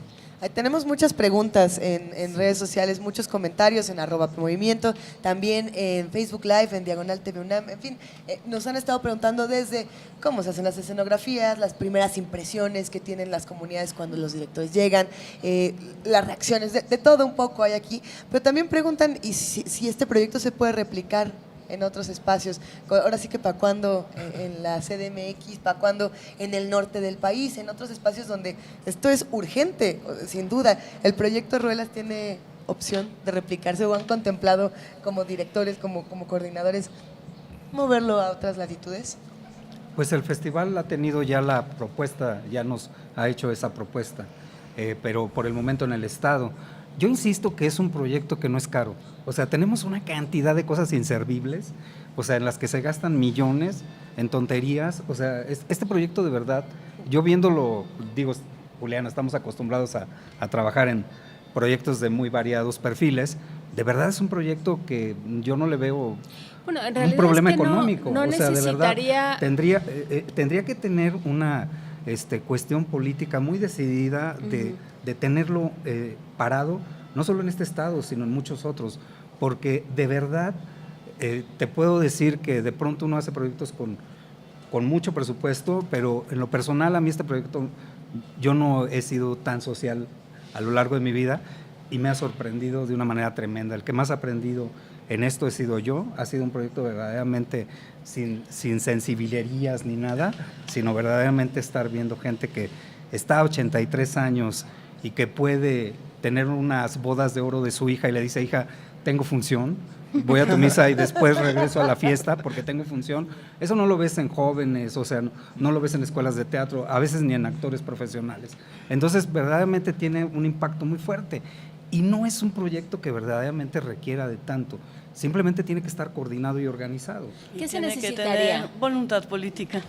No, voluntad política es entonces sí, ¿no? De que yo siento que debe de que las miradas de nuestros jefes tienen que voltearse, tienen que salir de Bellas Artes, ¿no? La mirada tiene que voltear hacia otros lados y entender que la urgencia en este país es el proyecto Ruelas. Yo también, como Luis Martín, he hecho de todo. Y claro que no tengo carta aborrecida, todo me encanta, las artes escénicas son mi pasión, pero como dice bien Luis Martín, también a mí me ha sorprendido, me ha revolcado la vida, me ha hecho entender las cosas y también entender mi propio quehacer desde otro lado muy profundamente, ¿no? Porque pienso en la cantidad de directores, hay mucha gente de teatro en México, de muy distintos perfiles, entonces, ¿qué se necesitaría, qué tendría que hacer? ¿No? Pensando... Hay mucha gente, sobre todo las compañías jóvenes, que están muy involucradas con comunidades y trabajando otro tipo de teatralidades, ¿no? Involucrándose con las comunidades y con los entornos, o sí, haciendo Rubén Ortiz también, ¿no? El proyecto La Comuna. Sí estamos como gremio muy abiertos y volteando la mirada hacia otros lados y trabajando con nuestra gente, porque creo que todos los teatreros tenemos muy claro que lo que nos toca es esto, ¿no? Es reconstruir el tejido social de nuestro país, porque también, si no, ¿a quién le hablamos? ¿No? Desde los teatros cerrados con nosotros mismos, que también, ¿por qué no? Porque yo no estoy diciendo que los doctores no hagan sus conferencias de hematología, ¿no? ¿Sí me entienden? Nosotros también podemos hacer teatro para nosotros, como a veces nos dicen, ¿no? Pero sí, el proyecto debería de tener como una voluntad política y sí crear vocaciones, y sí las hay, ¿no? Todas las nuevas generaciones tienen una postura política mucho mayor y mucho más fuerte que igual tal vez que nosotros, ¿no? Pero nosotros nos hemos reeducado. Luis Martín. Pues nada, solo invitarlos a que este domingo 15 presentamos en León, Guanajuato, y el martes 17 en Dolores Hidalgo, La Valentina, un siglo de mujeres en México. Vamos a compartir la información de todo esto en nuestras redes sociales, fechas, días, hay que repetirlo. Sí, por favor, vénganos a ver en León, Guanajuato, sí. el sábado 14 a las 5 en la Casa del Adolescente, ahí en la colonia 10 de Mayo. Sí, no, es una experiencia que no olvidarán. Y bueno, pues, hay que decir que hoy se estrena Anacleto Morones. Así es. Es la dirección de Luis Martín. Y bueno, es una obra de Víctor Rasgado sobre un cuento de Rulfo, que es fundamental, y que hoy a las 6 de la tarde va a estar justamente en el Teatro Principal. Así es, los esperamos también. Y que tiene mucho que ver con este mundo. Ver a Anacleto Morones totalmente es verlo en la gente de la comunidad también, ¿no? Así es. Estuvimos charlando esta mañana sobre el proyecto Ruelas, nada más y nada menos que con Mario Reséndiz, coordinador del proyecto, con Juliana Faesler y con Luis Martín Solís, directores de teatro, y qué urgente este tema y qué maravilloso poderlo compartir esta mañana. Mil gracias por estar con nosotros. Gracias. A ustedes. Nos vemos en estos días por acá en el Festival Internacional Cervantino, en esta 45ª edición, y por lo pronto los dejamos por música. No, los dejamos con una cápsula, aprovechando todos aquellos que dijeron que por favor ya no pusiéramos estudiantinas, pues les tenemos una sorpresa. Vamos, tenemos esta cápsula, yo no sé, a mí no me digas. La cápsula José Guadalupe Anaya, ese es el que dice, a mí me dicen el gordo. ¿Sí? Mejor conocido como el gordo, dice él. Bueno, José Guadalupe Anaya, líder de Callejoneando Guanajuato. Esta es una cápsula y un momento del Cervantino que recogió Vania Nuche, que es esa especie de Jedi que está desde allá. Hola, Vania. Vamos a en las redes sociales. Vamos a escucharla. Gracias. Yo soy el encargado de conducir esta callejoneada. Ojo, no soy un guía. Yo dirijo esta callejoneada, señores, para deleite de ustedes, ¿de acuerdo? Yo soy José Guadalupe Anaya Santoyo, alias El Gordo, Callejoneadas, Guanajuato. Y pues bueno, ¿qué les cuento, señores? Pues bueno, Guanajuato es una ciudad estudiantil, 100% estudiantil. Pues bueno, yo soy abogado de profesión ya desde hace varios años. Sin embargo, lo que me llama la atención de esta ciudad es pues la magia, ¿no?, que tiene. La magia, tanto en el Cervantino, los festivales culturales que hay y todo lo que existe en esta ciudad, ¿no? ¿Cómo entré a la estudiantina? Entré precisamente en la estudiantina de la Universidad de Guanajuato, hace varios ayeres, ¿no? Se llama Estudiantina de la Universidad de Guanajuato, y desde ahí me surgió como que ahora sí que el gusanito de seguir continuando, ¿no?, con la tradición estudiantil. A pesar de ya ser egresado de la Universidad de Guanajuato, sigo estando en las calles, tocando, cantando, permaneciendo en un ambiente estudiantil, porque pues, Guanajuato es una ciudad llena de arte, cultura, tradición, leyendas, y pues ahora sí que uno no deja de ser estudiante, ¿no? ¿Qué me llamó la atención de meterme en una estudiantina? Pues precisamente esto, ¿no? Estar en la facultad y en la noche venir a tocar, llenar los callejones de arte, alegría, cultura, tradición, ¿no? Llegué a la estudiantina el 14 de mayo del 2003, exactamente, y pues bueno, yo era un joven bachiller, y ahorita pues bueno, ya varios años después, pues ¿qué serán? 14 años aproximadamente, ¿no? 14 años pues seguimos haciendo esto, ¿no? Precisamente en la Universidad de Guanajuato encontré lo que viene siendo compañerismo, camaradería, alegría, Y bueno, decidí compaginarlo, ¿no? Compaginarlo con la estudiantina del mismo nombre, estudiantina de la Universidad de Guanajuato. Después, pues bueno, ya me fui dando, ahora sí que con otras agrupaciones, pero es lo mismo, prácticamente lo mismo, las callejoneadas. Las callejoneadas es uno de los atractivos turísticos más importantes de la ciudad, después del Museo de las Momias, del Callejón del Beso, que nosotros terminamos el Callejón del Beso, ¿no? Entonces es eso, ¿no? La alegría que se comparte aquí con la ciudad, en la ciudad y con los turistas, precisamente. Nosotros llenamos los callejones los callejones de alegría para con los turistas. Y pues bueno, es la magia de Guanajuato, se aproxima el Festival Internacional Cervantino y pues bueno, claro que se vinculan mis dos carreras, ¿no? Leyes y artes escénicas realmente. Yo estudié, pues bueno, licenciado en Derecho, pero ahorita estoy estudiando la licenciatura en artes escénicas, ¿no? Entonces sí hay una sinergia impresionante entre ambas carreras, ¿no? Porque bueno, de día eres abogado y de noche eres músico, loco, poeta. De verdad, o sea, de día toda la gente me dice, oye, ¿qué onda, no? Licenciado, y vos estás en los juzgados, en los despachos y en todo, ministerios públicos X, ¿no? Y de noche estás en los callejones trabajando, ¿no? O sea, es una sinergia que se complementa y una fusión de ello que realmente el resultado es un aspecto impresionante, ¿no? Entonces sí hay un vínculo impresionante entre derecho y artes escénicas, aquí en Guanajuato, obviamente, ¿no? Cada persona es libre de decir lo que quiera, yo decidí ser de día abogado y de noche músico, loco, poeta. Son experiencias que te marcan, ¿no? Porque Guanajuato es arte, cultura y tradición, como siempre lo he recalcado.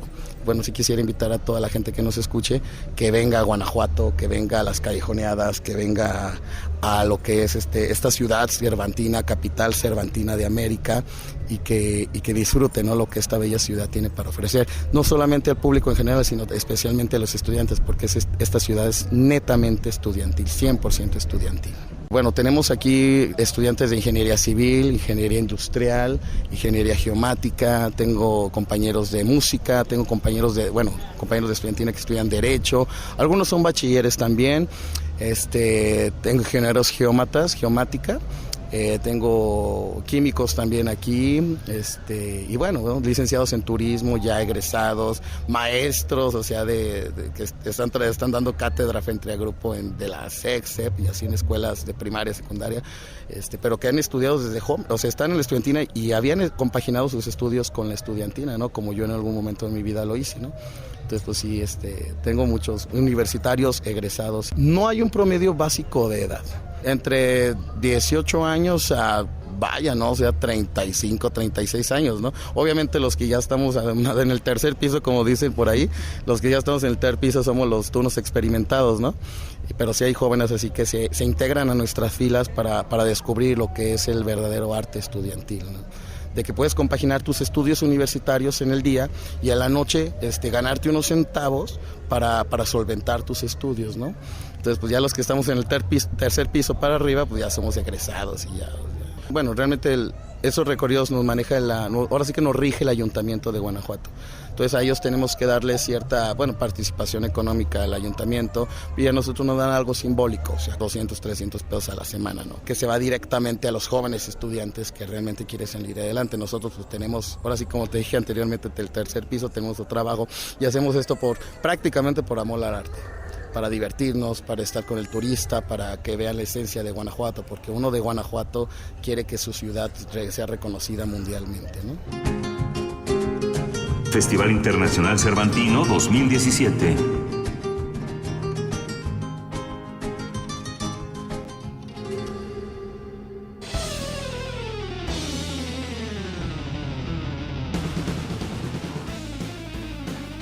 Ese abejorro cada vez está más rockero, más endemoniadamente rockero. Ha de ser que se vino al Festival Internacional Cervantino nuestra productora Frida Saldívar. ¿Cómo estás, Frida? Buenos días. Hola, muy buenos días. Friolentos días aquí en Guanajuato. Pero los invitamos a que sintonicen el 96.1 de FM, el 860 de amplitud modulada y también la señal de TV UNAM. En FM tenemos a las 10 de la mañana la segunda temporada de Calme Cali con la última parte de la entrevista a Feliciano Carrasco, cantautor y traductor zapoteca. A las 6 de la tarde el programa Al Compás de la Letra, un programa sobre literatura con invitados muy especiales y destacados. Sí. A las 8 de la noche toma posesión de la FM, la Resistencia Modulada. Y les comentamos que la próxima semana ellos van a estar aquí transmitiendo en el Festival Cervantino para todo el FM y AM también. Excelente. En el 860 de amplitud modulada, a las 10 de la mañana tenemos el espacio Momento Económico y al mediodía el programa Las Voces de la Salud y a la 1 de la tarde, nuevamente Calme Cali, pero con la retransmisión de la primera temporada de esta serie. Los invitamos a que conozcan toda la programación, tanto de las dos frecuencias AM y FM en radio.unam.mx. Y en TV UNAM los invitamos a sintonizar tanto el canal 20 y 120 de su televisión de paga y el 20.1 de televisión abierta. Hoy tuvimos algunas fallas en la transmisión por internet, pero pueden consultar todo el programa completo en su página de tv.unam.mx también mañana y la semana entrante. Si nos echa un clavado a la página de TV UNAM, se pone muy divertido, porque está, por ejemplo, todas las grabaciones de nuestros bellos rostros. Dice bellos y todos hacemos así. Pero también hay de todos los programas que tiene TV UNAM y de verdad que es una visita rica, uno se puede quedar mucho tiempo. Igual que en radio.unam.mx, que uno puede estar en podcast tras podcast tras podcast.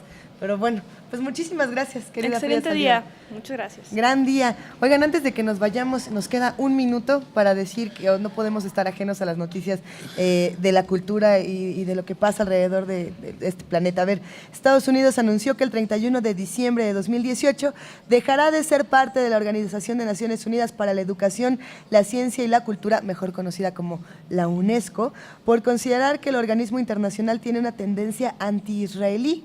El país dejó de financiar a la UNESCO en 2011 después de que votó por incluir a Palestina como miembro.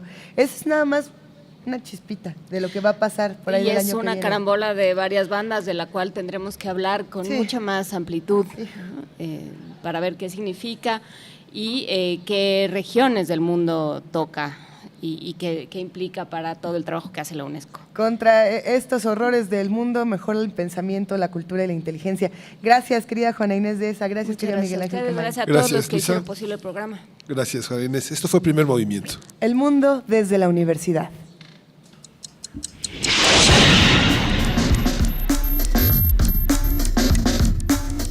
Radio UNAM presentó